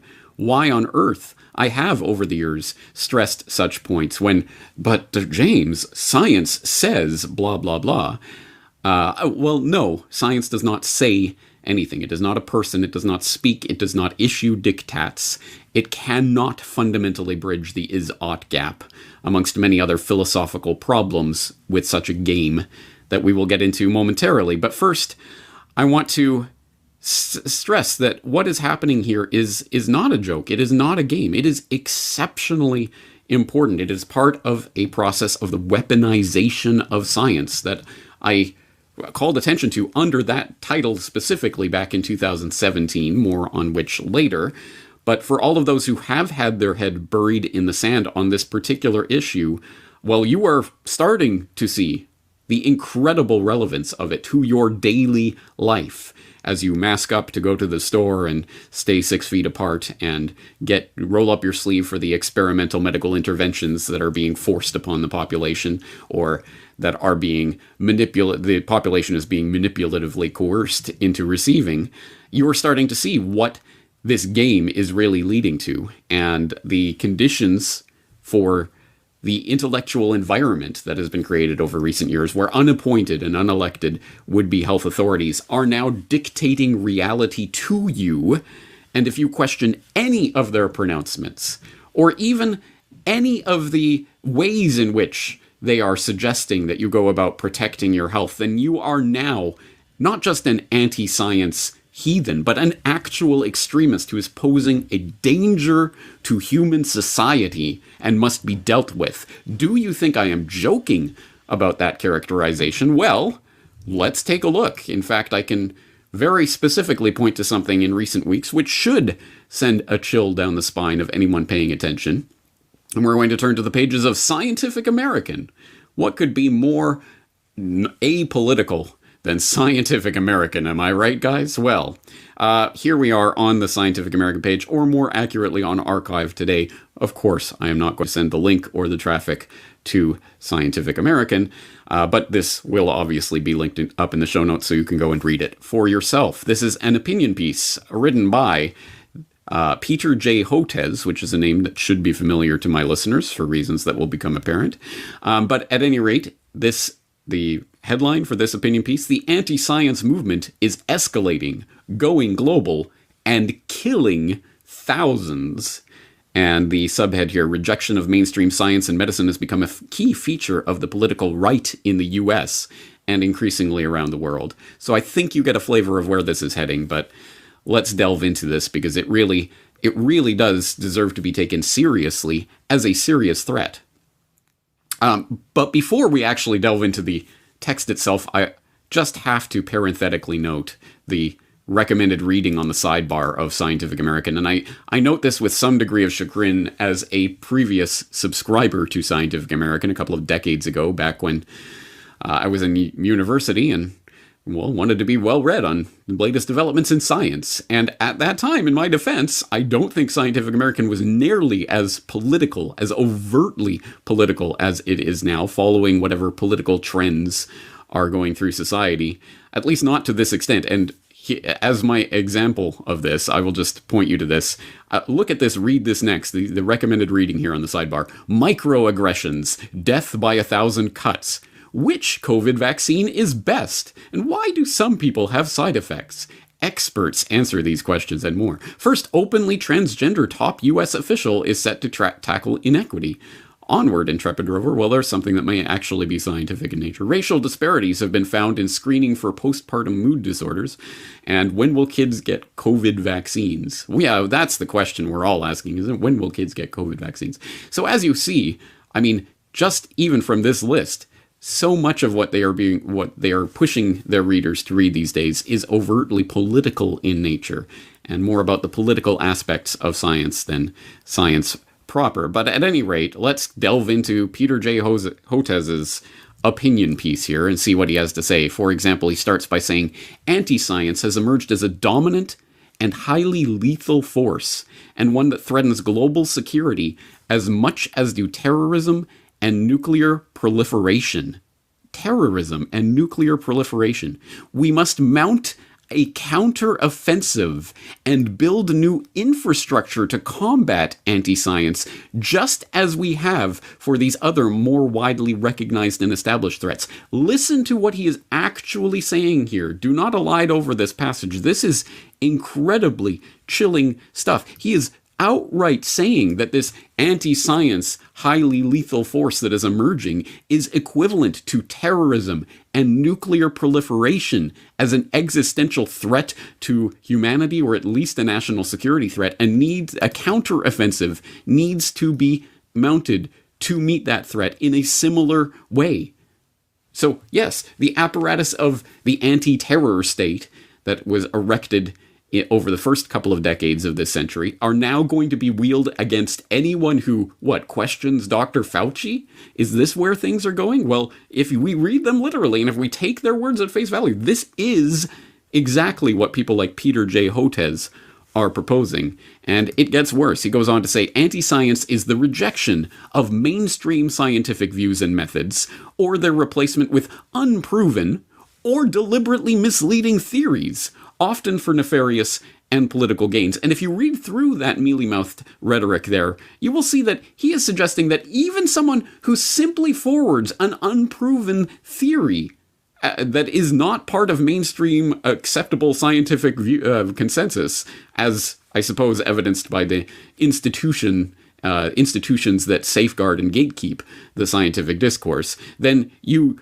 are part of this anti-science threat that needs to be dealt with as a terrorist extremist or a threat on the scale of nuclear proliferation. So, of course, there's deliberately misleading theories that often for nefarious and political gains, but he is including in that anyone who forwards any sort of unproven theory. So, presumably, almost every scientist who has ever practiced in the field of science, who has at any point come up with a novel search result, a novel experimental result, could theoretically fall under this exceptionally large umbrella that Peter Hotez is putting over this subject. So keep that in mind, and keep in mind how broad a brush he is painting with there if you actually look through the rhetoric itself. But then he goes on to say, anti-science, targets prominent scientists and attempts to discredit them.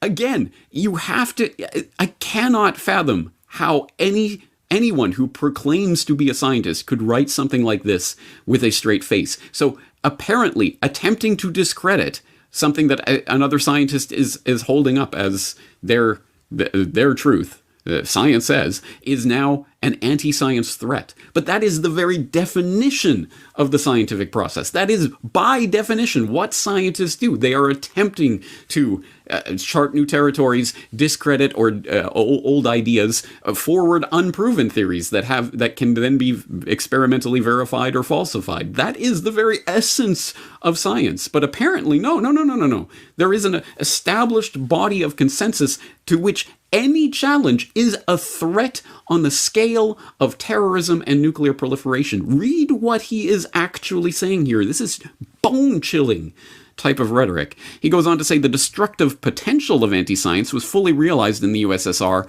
under Joseph Stalin. Millions of Russian peasants died from starvation and famine during the 1930s and 1940s because Stalin embraced the pseudoscientific views of Trofim Lysenko that promoted catastrophic wheat and other harvest failures. Soviet scientists who did not share Lysenko's vernalization theories lost their positions, or, like the plant geneticist Nikolai Vavilov, starved to death in a gulag. And I will just note parenthetically, here we go again with the gulag reference. That's been popping up for me personally a lot lately, and as you might know, I did write about our digital gulag lately, bringing up the specter of the gulag archipelago that we're stepping into with the digital prison that's being erected around us. But here's another reference to the gulags talking about Lysenkoism, which students of scientific history will probably have heard about at some point, and it is the paradigmatic example of the suppression of science by political authorities for political purposes. So in this case, of course, Lysenko and his now discredited theories were being pushed by Stalin because they were in accord with the ideas and ideals of the Soviet Communist Party. Well, this is communist science. This is better than that other trash science, and all challengers to Lysenkoism will be destroyed and quite literally starved to death in a gulag if need be. But the incredible, the unfathomable thing to me in Peter J. Hotez bringing up that particular idea in the context of this science versus anti-science debate that he's trying to frame here is that he does not, as the old child adage has it, does not realize that when you're pointing one finger out, you're pointing three back at yourself. How could he expect that his audience is stupid enough to not see that the Lysenkoism analogy that he's trying to draw here absolutely points back at this scientific consensus establishment of institutions like the WHO that he is attempting to hold up as the great example of science, versus the political authorities that are suppressing any challengers to their pseudoscientific woo-woo. No. But look at that analogy. In this case, we have the scientific establishment being backed by the political authorities. Obviously, in this case, we have the Biden administration, whatever you say, Dr. Fauci.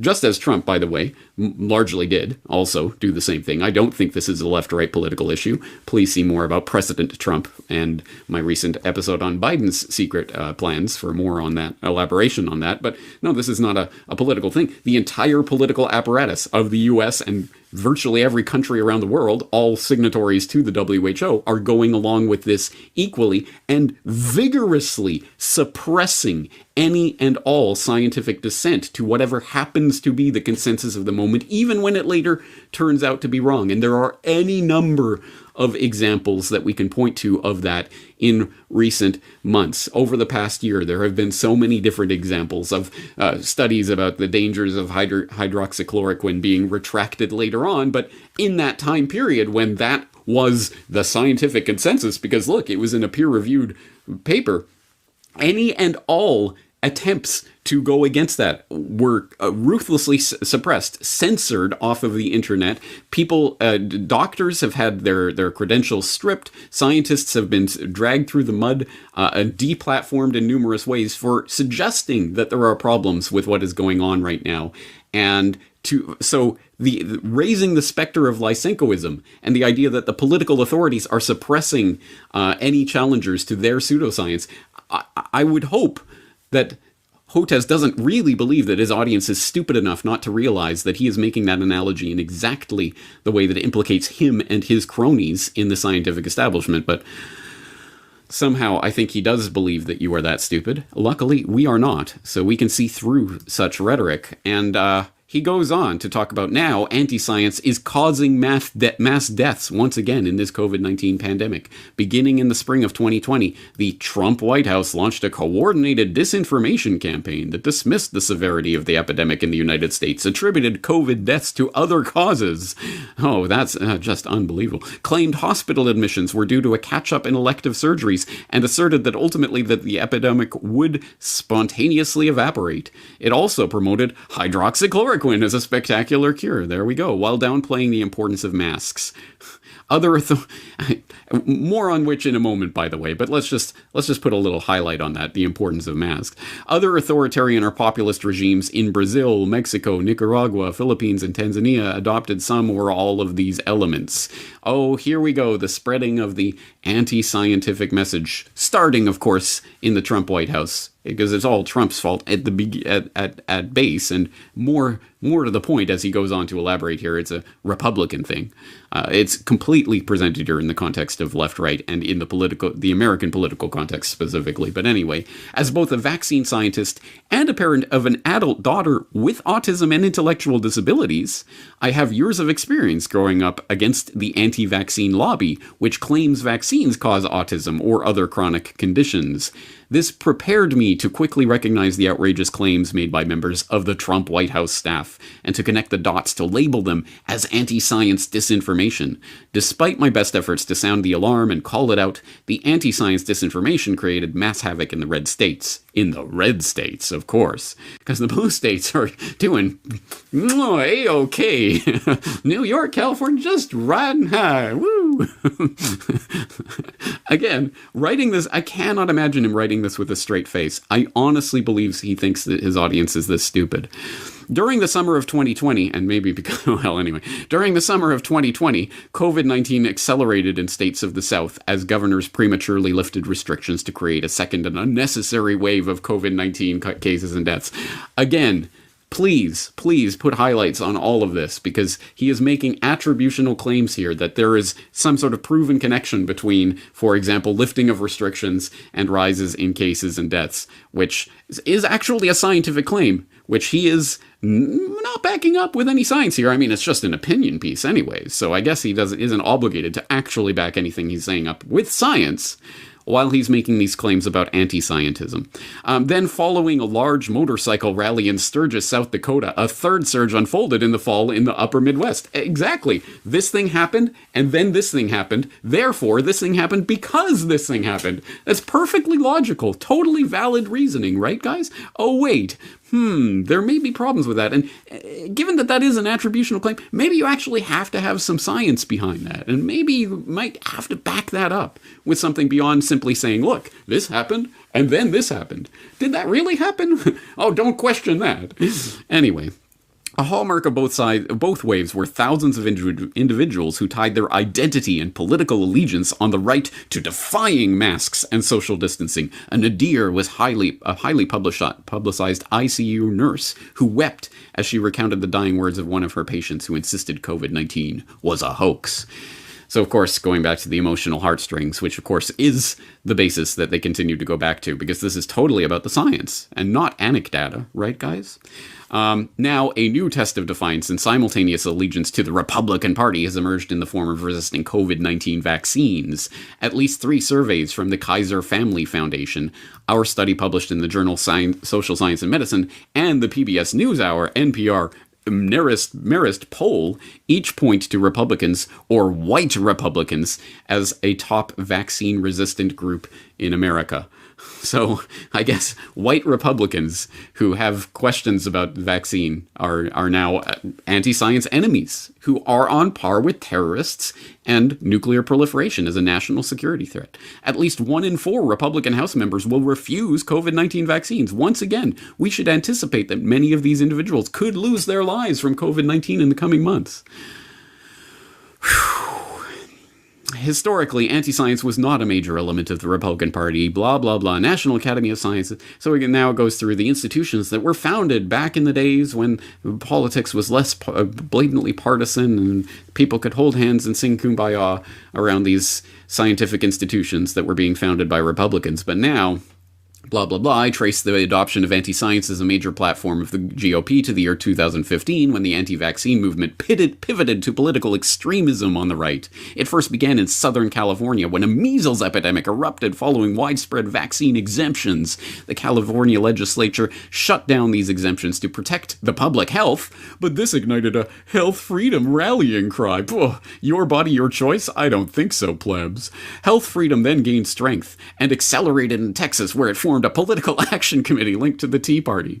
Protest against vaccines became a major platform of the Tea Party. This then generalized in 2020 to defy masks and social distancing. So he's painting this picture where everything's going along tickety-boo beautifully until for some reason, just out of the that deep red state of Southern California where you have those dyed-in-the-wool Republicans who, for some reason, started to want to exempt themselves from vaccination. And then there's this measles epidemic, which killed millions of people. Oh, wait, and there may be problems with that narrative anyway. And somehow that metastasized through a political action committee connected to the Tea Party into social distance defiance and non-mask wearing. I mean, this is just... Who could possibly argue with this narrative, right, guys?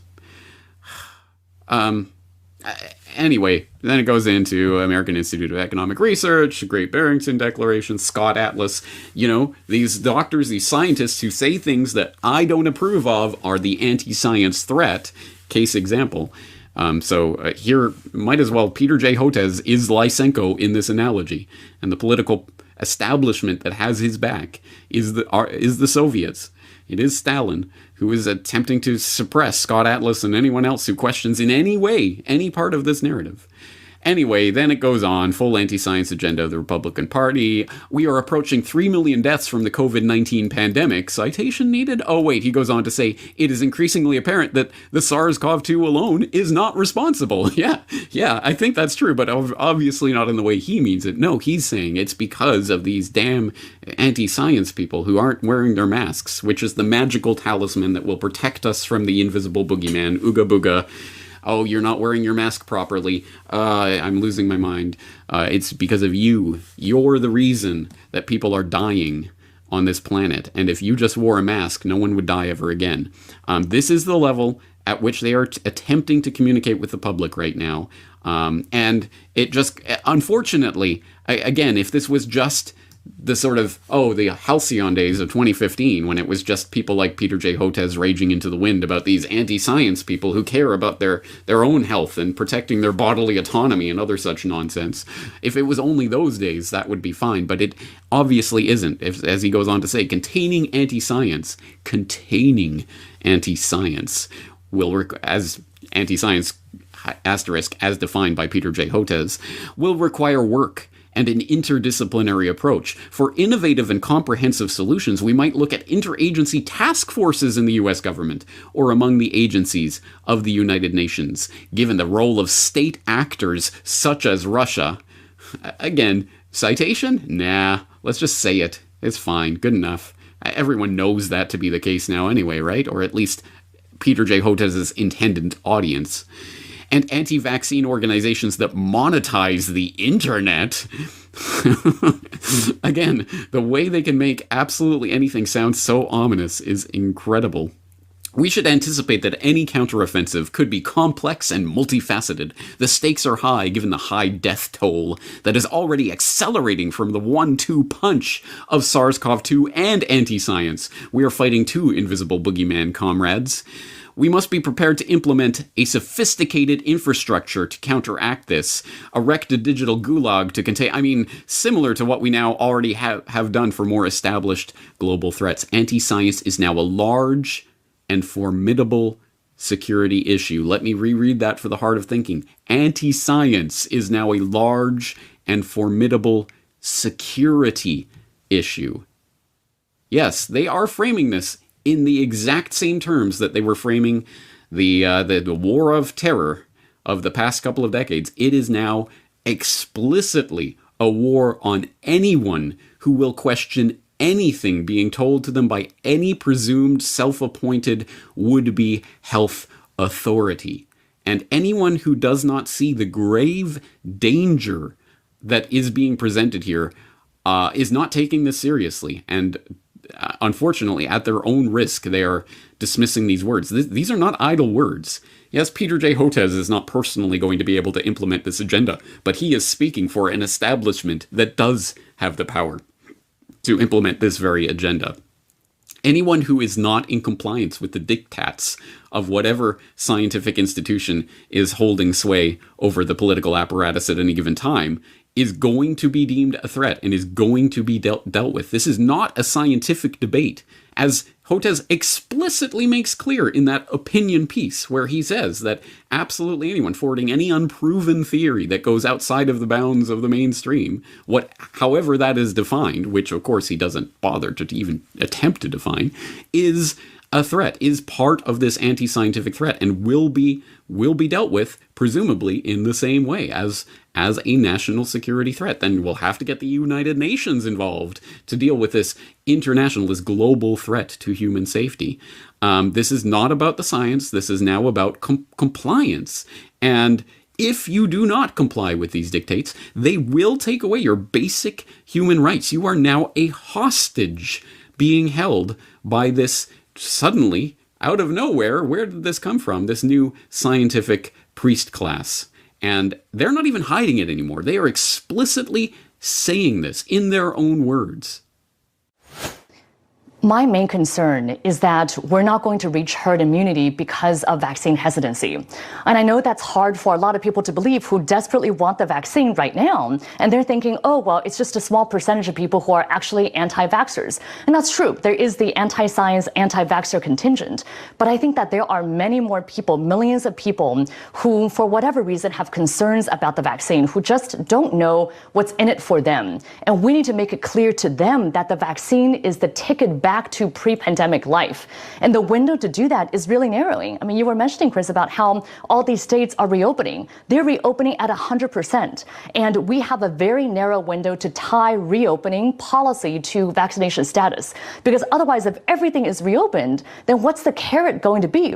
How are we going to incentivize people to actually get the vaccine? So that's why I think the CDC and the Biden administration needs to come out a lot bolder and say, if you're vaccinated, you can do all these things. Here are all these freedoms that you have, because otherwise people are going to go out and enjoy these freedoms anyway. Do you hear what Dr. Wen is saying here? I mean, do you really hear it? Don't gloss over it. This is important stuff, and what she is saying, the way she is saying it, is important. She is presuming that the government has your rights and freedoms and will dole them out to you if and when you comply with the demands of the government-approved health authorities. And that's the way this works. Do not engage in scientific argument. Do not engage in rational discussion. Do not listen to anyone proclaiming my body, my choice. It is our body, our choice. We will tell you what you have to do in order to be allowed to participate in society. And what was that? Social credit scores being tied to vaccination ID, which will be tied to biometric ID, which will also be tied to your coming central bank digital currency. What's this happening? Oh, don't worry about it. We will allow you to participate in society when you take our experimental medical intervention. This is insanity, but it is a chilling insanity because this Dr. Lena Wen is not some crank out on the street corner talking into some megaphone on a public speaker's corner. No, this is CNN. And why do they have her on? Who is she anyway? Where did she come from? Where does she presume to be lecturing the U.S. government about what it should be doing to use this crisis-opportunity to lock people in their homes until they comply with the demands of the health authorities anyway?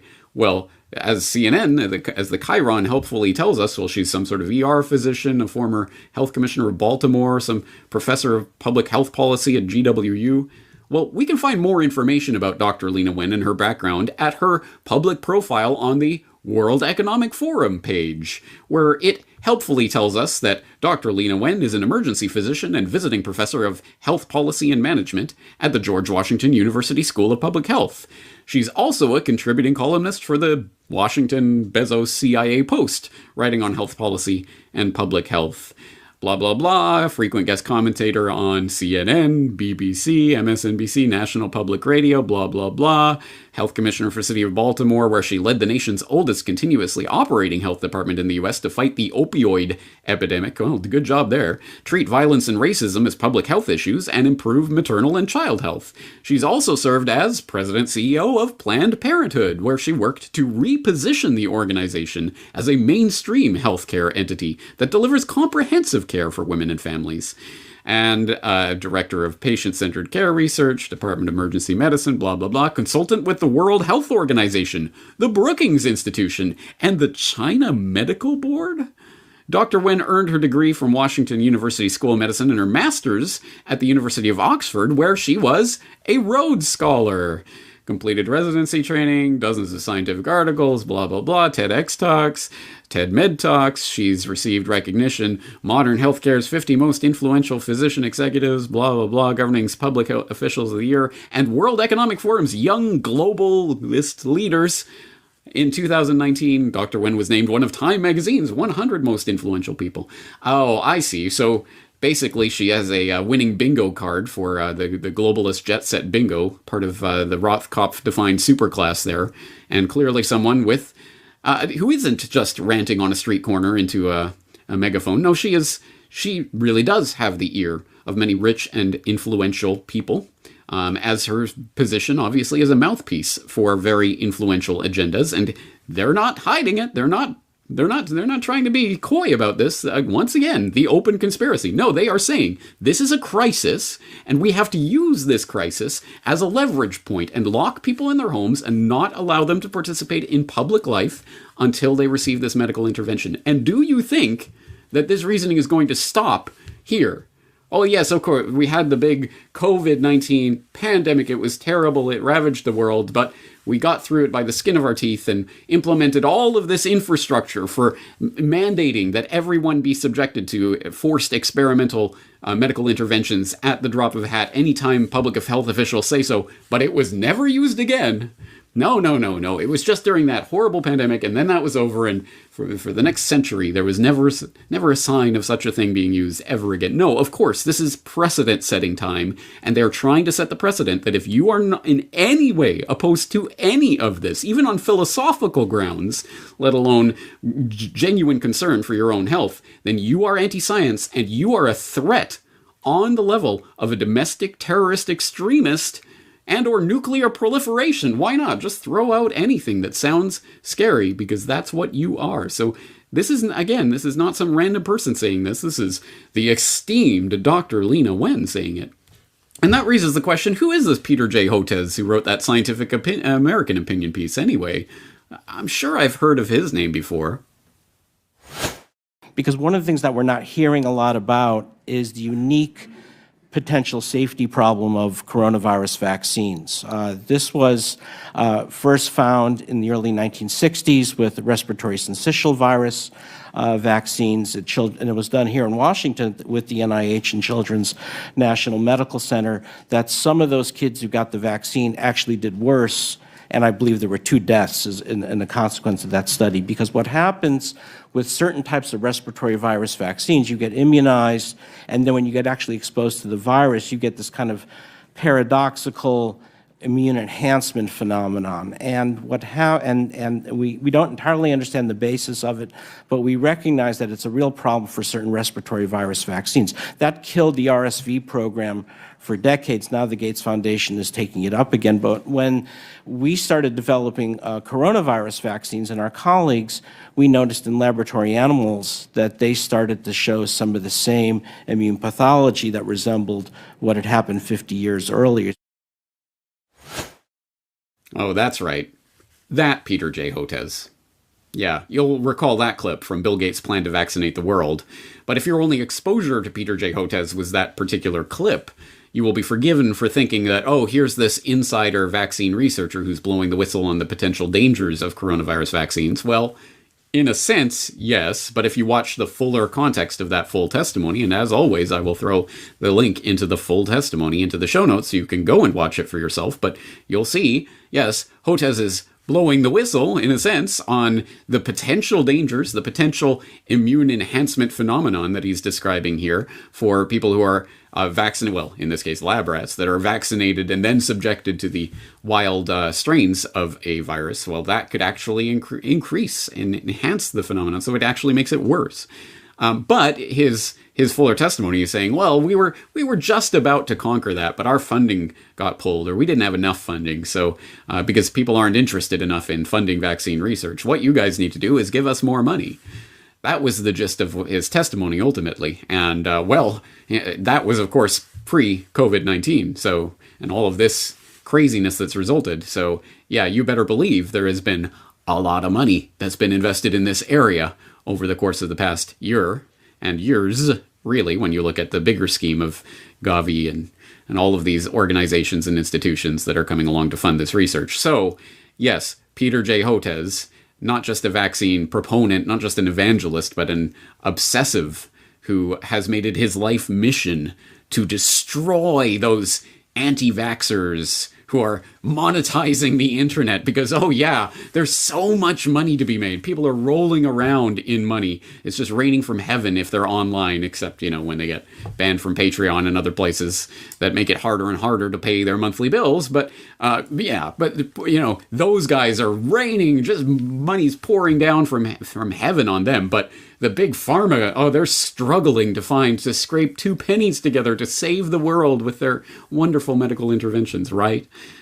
Again, you can see the rhetoric and the way it's deployed to try to shape the narrative, and unfortunately it works on enough of the population enough of the time, because they are as ignorant as Peter J. Hotez hopes them to be when he makes his opinion pieces available.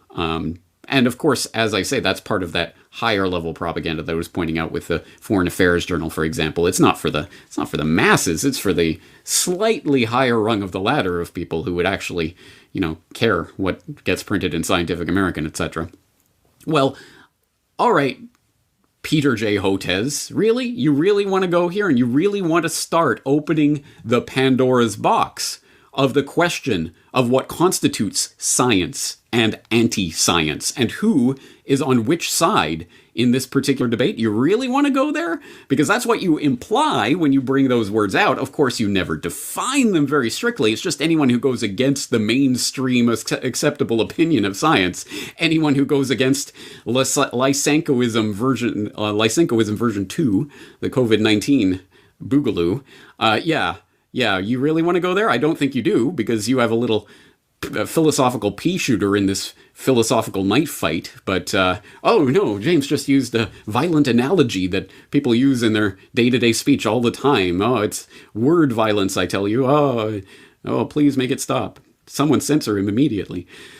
All right, no, let's do it. Let's roll up our sleeves and get to it. So, what is science? How does it operate? What is acceptable and allowable dissent within the scientific community on scientific issues? And how does that arise? How does any scientific progress at all happen if everyone must conform to whatever the current scientific consensus happens to be? Well, of course, actual progress would not be possible. And this is a well-documented, well-understood phenomenon that's been written about in depth for over half a century, going back at least to Thomas Kuhn and The Structure of Scientific Revolutions, which is a book that I'm sure a lot of people have heard of. Many people might cite as a source of information, and a lot of people, whether or not they've ever heard of it, have the lingo. The lingo that Thomas Kuhn really introduced into the English philosophical universe, which, I mean, it existed, but words like paradigm were not in common usage until this book was published. He brought it in, paradigm shift. I'm sure everyone has heard of this concept and now has a better understanding of it. They did not when this was first published, and that was part of its own scientific literature and the back and forth that was going on at the time. But long story short, Thomas Kuhn was interested in the history of science, and as anyone who knows, who actually gets into the history of science, that very quickly becomes about the philosophy of science. What is science? How does it progress? Why did scientists, respectable scientists, believe this baloney, this hoo-ha that would be laughed out of the room today, but it was the acceptable scientific opinion 200 years ago, 100 years ago, 50 years ago, fill in the blank. And how does that happen? How does change happen? Well, you have the Karl Poppers of the world saying that, oh, it's an accretionist sort of thing. There's a proposal made, and then there's refutation of that proposal, and in the back and forth we learn a little bit more, and it's all just based on just the evidence, just pure evidence that's garnered from experimentation. That's the way science progresses, a little bit at a time, and we learn more and more. And Kuhn came along and turned that all on his head and said, no, there is normal science operating within a paradigmatic consensus, and then there becomes information that ultimately becomes incommensurable with the existing paradigm. A new paradigm will have to come along to take the place of that old one, and then there's a revolution as a changeover occurs. There's revolutionary breaking points in the history of science where a complete change happens. And that's institutional nature, and it's fundamentally about scientific communities and consensus reality in a sense. And although Kuhn himself, I think, later distanced himself from some of the more relativistic implications of his work, they nonetheless are there. And for anyone who has even heard of, is even vaguely interested in the concept of the history of science and philosophy of science, I recommend you actually read this book, not the Cole's Notes version of the book, but the actual book. It is an interesting study with voluminous examples about how science works during times of normal science, and then how it works at the rupture points, the revolutionary moments. And it makes some extremely important points that are increasingly relevant to this scientistic society that we're living in, where suddenly anti-science heretics are being branded and cast out of the community because they don't worship the ooga booga of the particular consensus of one particular community of scientists operating at a particular moment in time based on a particular set of beliefs and knowledge. If you are interested in this, I suggest you read this book. But let's just listen to a little passage talking about how revolutions occur, what a paradigm is, and then how these paradigms get shifted, not by necessarily simply rational argument and experimentation, but by communities starting to change the ideas that they are operating upon. Let us then assume that crises are a necessary precondition for the emergence of novel theories, and ask next how scientists respond to their existence. Part of the answer, as obvious as it is important, can be discovered by noting first what scientists never do when confronted by even severe and prolonged anomalies. Though they may begin to lose faith, and then to consider alternatives, they do not renounce the paradigm that has led them into crisis. They do not, that is, treat anomalies as counter-instances, though in the vocabulary of philosophy of science, that is what they are. In part, this generalization is simply a statement from historic fact, based upon examples like those given above and more extensively below. These hint what our later examination of paradigm rejection will disclose more fully. Once it has achieved the status of paradigm, a scientific theory is declared invalid only if an alternate candidate is available to take its place. No process yet disclosed by the historical study of scientific development at all resembles the methodological stereotype of falsification by direct comparison with nature. That remark does not mean that scientists do not reject scientific theories, or that experience and experiment are not essential to the process in which they do so. But it does mean, what will ultimately be a central point, that the act of judgment that leads scientists to reject a previously accepted theory is always based upon more than a comparison of that theory with the world. The decision to reject one paradigm is always simultaneously the decision to accept another, and the judgment leading to that decision involves the comparison of both paradigms with nature and with each other.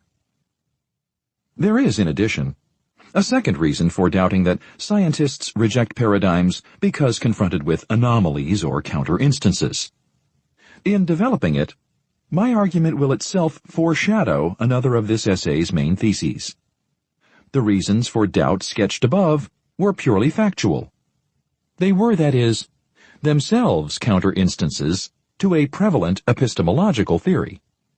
As such, if my present point is correct, they can at best help to create a crisis, or more accurately, to reinforce one that is already very much in existence. By themselves, they cannot and will not falsify that philosophical theory, for its defenders will do what we have already seen scientists doing when confronted by anomaly. They will devise numerous articulations and ad hoc modifications of their theory in order to eliminate any apparent conflict. Many of the relevant modifications and qualifications are, in fact, already in the literature. If, therefore, these epistemological counter-instances are to constitute more than a minor irritant, that will be because they help to permit the emergence of a new and different analysis of science within which they are no longer a source of trouble. Furthermore, if a typical pattern, which we shall later observe in scientific revolutions, is applicable here, these anomalies will then no longer seem to be simply facts.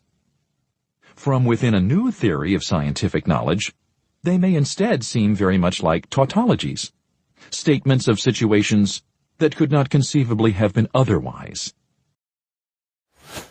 Once again, that is Thomas Kuhn in The Structure of Scientific Revolutions, a book that I will commend to your attention. If you find this subject important, please do actually read the book. There is a lot of very penetrating insights, not just into the philosophy of science, not just into the history of science, but into the psychology of the scientists themselves and how scientific communities form and how they work and form consensus around paradigmatic ideas, and then how those ideas are shifted. There's a lot of very specific historical material in this book, and in that particular passage from chapter 8 of this book, Kuhn is pointing out and talking about the ways that paradigms change. How does a paradigm get shifted into something else? And it isn't a straightforward logical process. Well, this laboratory experiment refutes this paradigm, so we'll discard it altogether, and now we'll look for something different. That is not how change takes place, especially, even in the 1960s, let alone now, fast forward 50 or 60 years,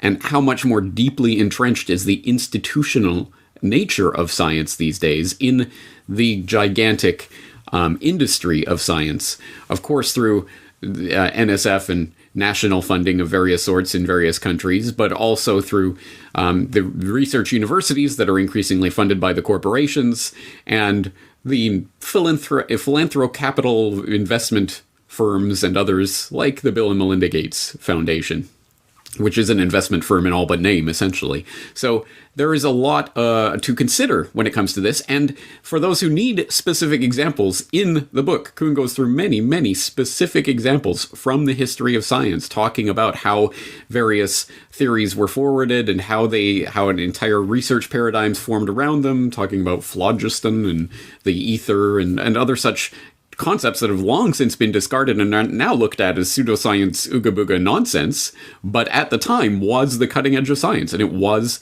the scientific consensus. How did that change? How did that changeover take place? That's not an academic question. That's a very, very important question that we need a real answer to in order to understand what constitutes science versus anti-science. Oh, you're anti-science. You're saying something that goes against whatever my view of the establishment, mainstream, respectable scientific opinion is in this particular moment, based on this particular field of research and this knowledge that we have in these experiments that have been officially approved. Not those ones, no.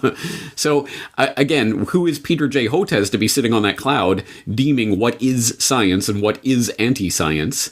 And we don't have to dig deeply into the history of science in order to find examples of this going on, because it is going on today. And we can see it in the daily news headlines. Like, for example, this little exchange from an interview that Saint Fauci conducted, where he was pressured a little about some of the things that we would have expected to see happen in places like Texas that are opening up completely, 100%, no statewide mask mandates or restrictions on businesses. Well, shouldn't this have been a wave of death?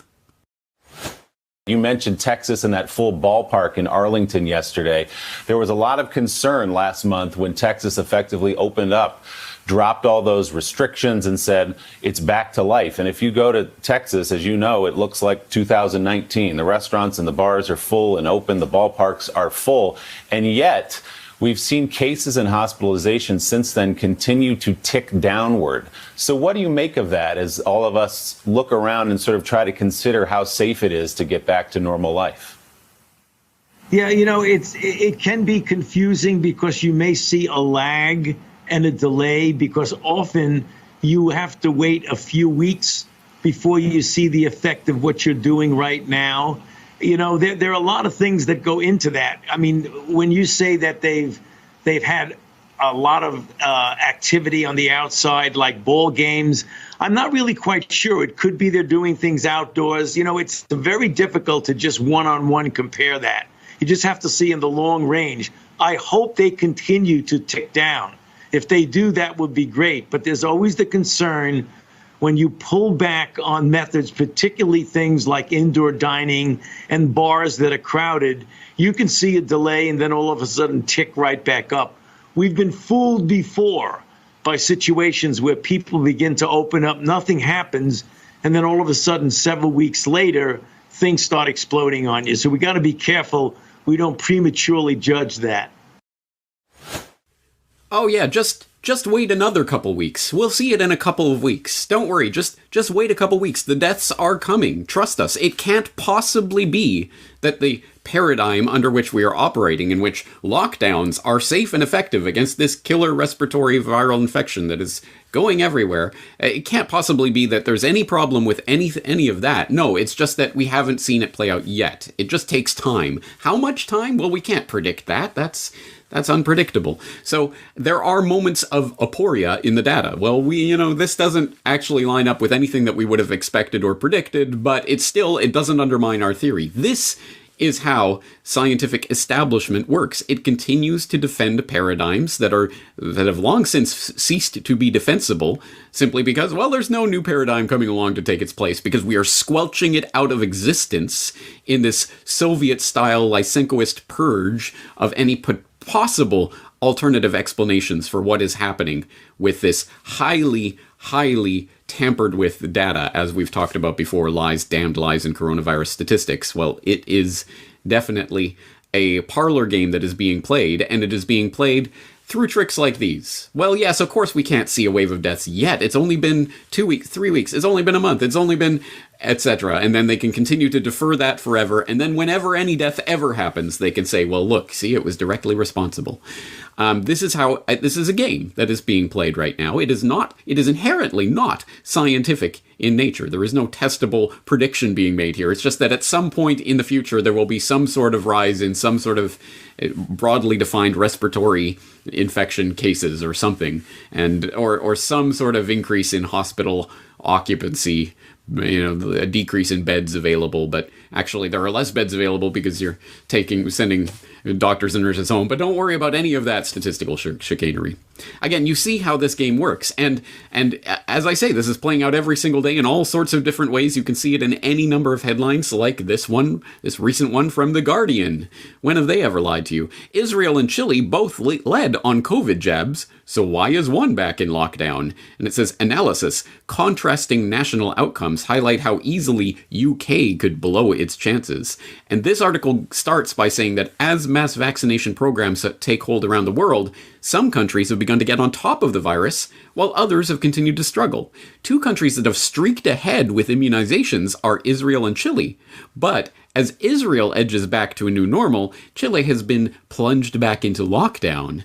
And then, so it goes on to try to describe this and define this. So, okay, so they're both wide-scale immunization is happening in both countries, but they're having wildly divergent outcomes. How could this possibly be the case? Because we know that the vaccines are, say it with me, safe and effective. That is the paradigm that has been absolutely 100% established.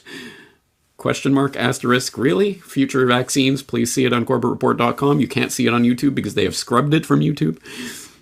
But so what could possibly be happening here? Well, as they go on to explain, Israel has recorded dramatic falls in rates of infection, hospital admissions, and deaths after running what was the world's fastest COVID vaccination campaign. Blah, blah, blah. It's been a miracle. So what's happening in Chile? Chile is in the enviable position of having vaccinated faster than any country in the Americas. More than a third of the country's 18 million people have received at least one shot of either Pfizer-BioNTech or China's Sinovac biotech vaccine.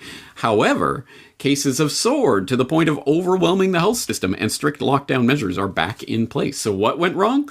The speedy vaccination program appears to have instilled a false sense of security that led the country to ease restrictions too soon without people appreciating the ongoing risks, blah, blah, blah. So they give some sort of wishy-washy, completely unfalsifiable, untestable, unquantifiable, sociological explanation. Well, people had a false sense of security, so they did risky things, and they didn't follow restrictions enough. And how are you ever going to refute that? That is not a scientific claim at all. It's just well, people were out there being people in Chile. They weren't in Israel.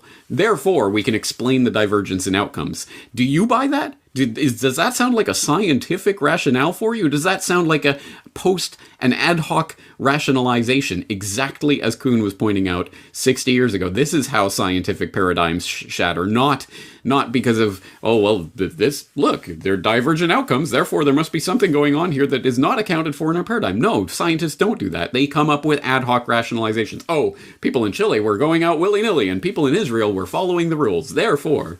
And of course, how can you test that? How can you predict that? How can you falsify that? How can you quantify that? It's just mealy-mouthed sociological blather that they throw on top as a rationalization. And it's inherently, at least non-scientific. I don't know if I'd go so far to call it anti-scientific and say it's the Guardian are terrorists and on par with nuclear proliferation as a threat to national security. And try to get people locked in jail for espousing such views, but it is an ad hoc rationalization that has nothing to do with science. So this is how this works. And if this sounds familiar, it's because this is exactly what I was driving at last year in my Propaganda Watch piece on same facts, opposite conclusions. You can have the exact same set of data, but depending whether you're working from the paradigm that lockdowns are great and they save people, so we should have locked down harder and earlier and longer, versus, well, lockdowns actually seem to be killing more people than they're saving, etc. Or, hey, maybe lockdowns are only bad, and that they're not saving anyone from anything. I mean, again, there are a lot of different paradigms that you could be operating on, all of which would read the exact same data in vastly different ways. This is a known fact about how scientific consensus works, because ultimately it is a community consensus that is arrived at through increasingly institutionalized nature of the scientific establishment as it has come to be formed, as I say, around government grants and around research universities funded by corporations and by these philanthro-capitalist groups like the Bill and Melinda Gates Foundation and others who are diverting money into specific research paradigms for the purpose of producing specific products that can be sold on markets in a specific way that obviously, as we know, as I say, please check my previous reporting on various aspects of the crisis of science for more detail on how this works on an establishment institutional level. But that is what is happening. And so it is especially dangerous when people like Peter J. Hotez and Dr. Lena Wen come out and start to presume to have the ability to denote this is science and that is anti-science, and anyone who is promoting anything anti-scientific needs to be dealt with as a national security threat. They are not playing games. This is not a joke. Let's not take this lightly. They are not being coy about it. They're coming out and telling you to your face that they now consider you to be a national security threat if you happen to disagree with their science or their ad hoc rationalizations for a theory that is increasingly falling apart before our very eyes. So what we are seeing here is truly a step even further towards the absolute abyss that I've been warning about for many years when it comes to this deification of science. Not science as a process, not as an inductive method of coming to some sort of understanding of the physical nature or properties of the universe, at least as they apply in this time, in this space, because it's an inductive field that you can't become to deductive or axiomatic truths about. Anyway, let's not get that far into the philosophy, shall we? But even from that to using science as if it's a noun, a personal pronoun, a person that can speak. Science says this, science says that, which of course has been used for years, demonstrably so, as a bludgeon that is used down to beat to beat down the political opponents of whoever is wielding that stick. And in the US context, I think most obviously it's the Democrat Party using it as a bludgeon against their opponents in the Republican Party in the left-right sideshow. But it is now being used literally as a weapon that they are going to aim at their targets, which is anyone who disagrees with them or their pronouncements about what you need to do in order to keep yourself safe and others around you. You see, it's about caring about other people.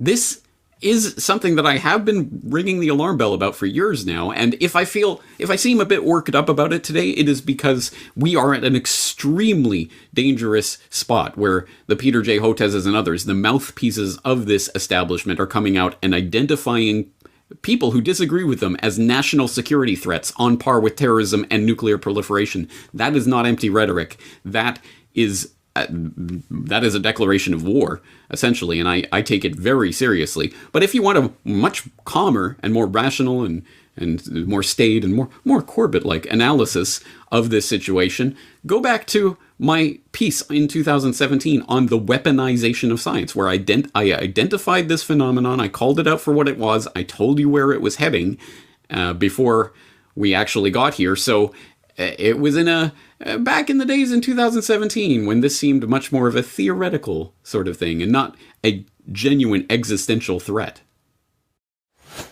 Science must shape policy. Science is universal. Science brings out the best in us. With an informed, optimistic view of the future together, we can, dare I say it, save the world! Thank you. As I say, it's getting really ridiculous, and the idea that politicization of science, what's that? That anyone could have that view in this day and age is ridiculous on its face, and it just keeps getting more ridiculous by the day. People might have seen just in the past week, skeptic.com publishing an article about another hoaxing of a peer-reviewed social scientific journal in which the authors deliberately went about to construct a complete nonsense argument about how the penis is a social construct which is responsible for climate change. And guess what, guys? It got peer-reviewed and approved and published in that peer-reviewed journal. So it does get more and more and more blatant and ridiculous. And the point of that particular hoax was to show that as long as journals, as long as papers corresponded to the moral outlook of a journal's editors, it will be most likely approved for publication, and it certainly was in that case. It's about constructing a worldview, conforming to the worldview, conforming to the paradigmatic consensus, if we want to get Kuhnian about this. But anyway, but this is so blatant by this point, it's undeniable. And I think it's perhaps most clearly manifested in something that I think everyone understands by now. The entire industry of food safety studies of various sorts. And a perfect example of that came out just in the past month, where it was revealed, oh my God, who would have thought it? People who consume artificial sweeteners like aspartame are 3 times more likely to suffer from a common form of stroke than others.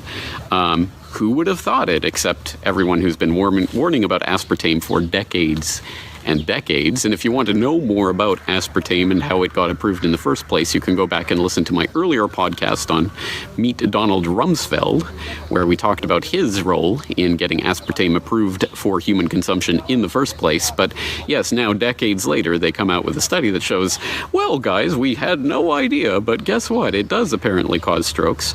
And this is particularly galling, I suppose, because if you go back even a couple of years ago, the paper of record, the old gray lady, the New York Times, and every other publication, to be fair, that ever tried to address this would always talk about sweeteners as being better than sugar for you, better for you.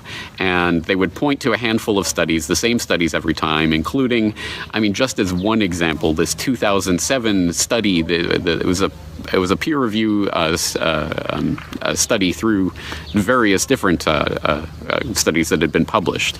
And this was done by a panel of experts, as it was said at the time, and it was cited in all of these different reports by the New York Times and others as showing that aspartame was even safer than sugar and blah, blah, blah. And when you actually looked at the study itself, you found that, lo and behold, the panel of experts was put together by something called the Burdock Group, which was a consulting firm that worked for the food industry, amongst others, and was, in that particular instance, hired by Ajinomoto, who people might know as a producer of aspartame. So yes, you have the aspartame manufacturers hiring consultants to put together panels of scientific experts that then come out with the conclusion that yes, aspartame is sweet as honey, but good for you, like breathing oxygen. It's just so wonderful. Oh, it's like manna from heaven. And lo and behold, they were lying. Who would have thought it? Who would have imagined that the scientific process could be so thoroughly corrupted? Well, this is the point at which we find ourselves now in 2017, where the idea of political and economic influence over the scientific process is undeniable.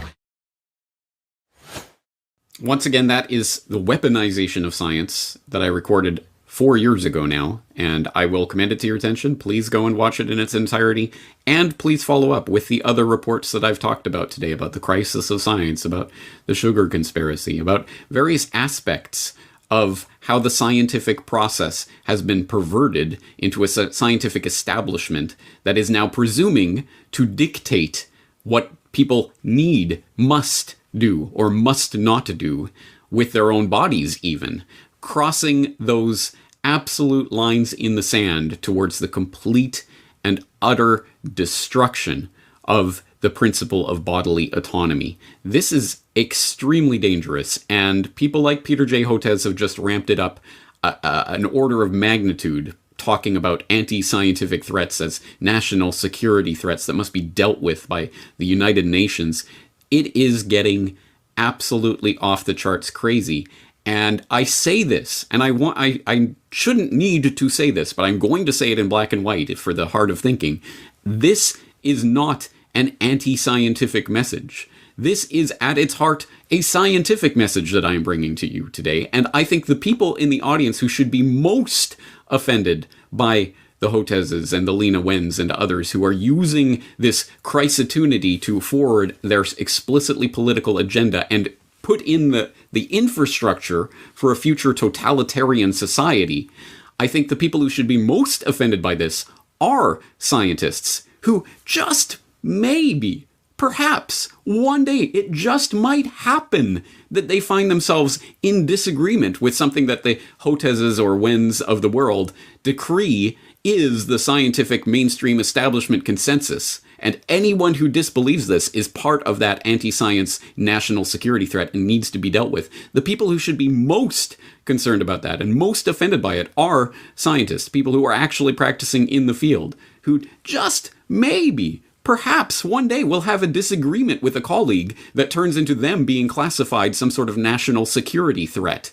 Do you think that is the best way to foster the open pursuit of knowledge of the world? Is that really the scientific principles we are seeking to enshrine here? Of course it is not. Now, again, this is extremely important. I don't know how to stress or underline this anymore, because this is an absolute cornerstone of the technocratic tyranny that is coming into view. The technocratic ideal has always been to enshrine the scientists and engineers as they're the people who can direct society. Somehow or other, let's completely elide over the is-ought gap. Yes, they have knowledge about this particular physical process, therefore they can order society, order human society, and tell other people what to do and how to do it in order to best meet whose goals? Whose ends? Who is funding all this research? Oh, don't worry your pretty little head about that, or you will be an anti-scientific national security threat.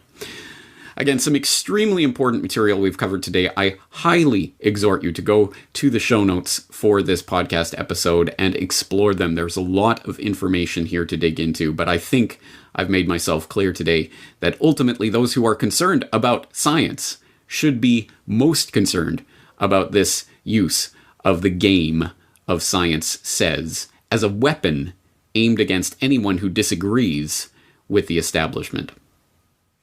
I'm your host, James Corbett of CorbettReport.com, thanking you for joining me and looking forward to talking to you again in the near future.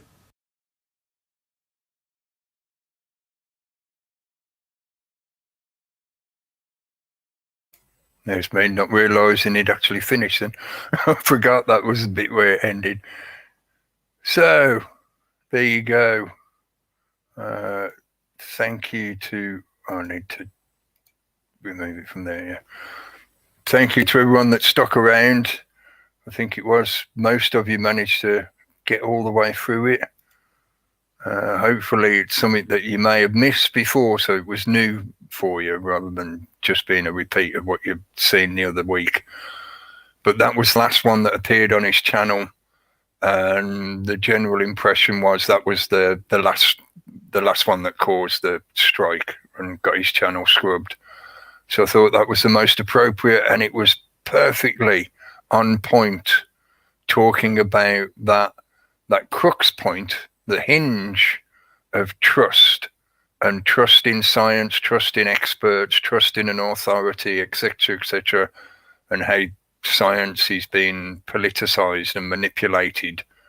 Yeah, he said it all. You watched it, so thank you for sticking with it, and thanks to the guys for joining in earlier.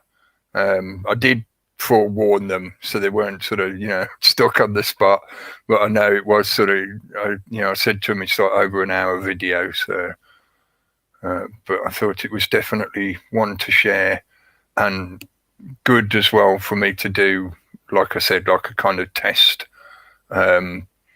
My other browser has crashed now, so I can't see anymore if the live stream is still going, but StreamYard's still telling me it's still on.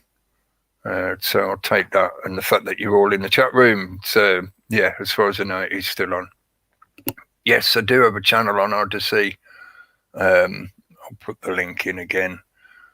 As I mentioned earlier on in my ranting, if this causes another strike, then I'll be banned for another couple of weeks.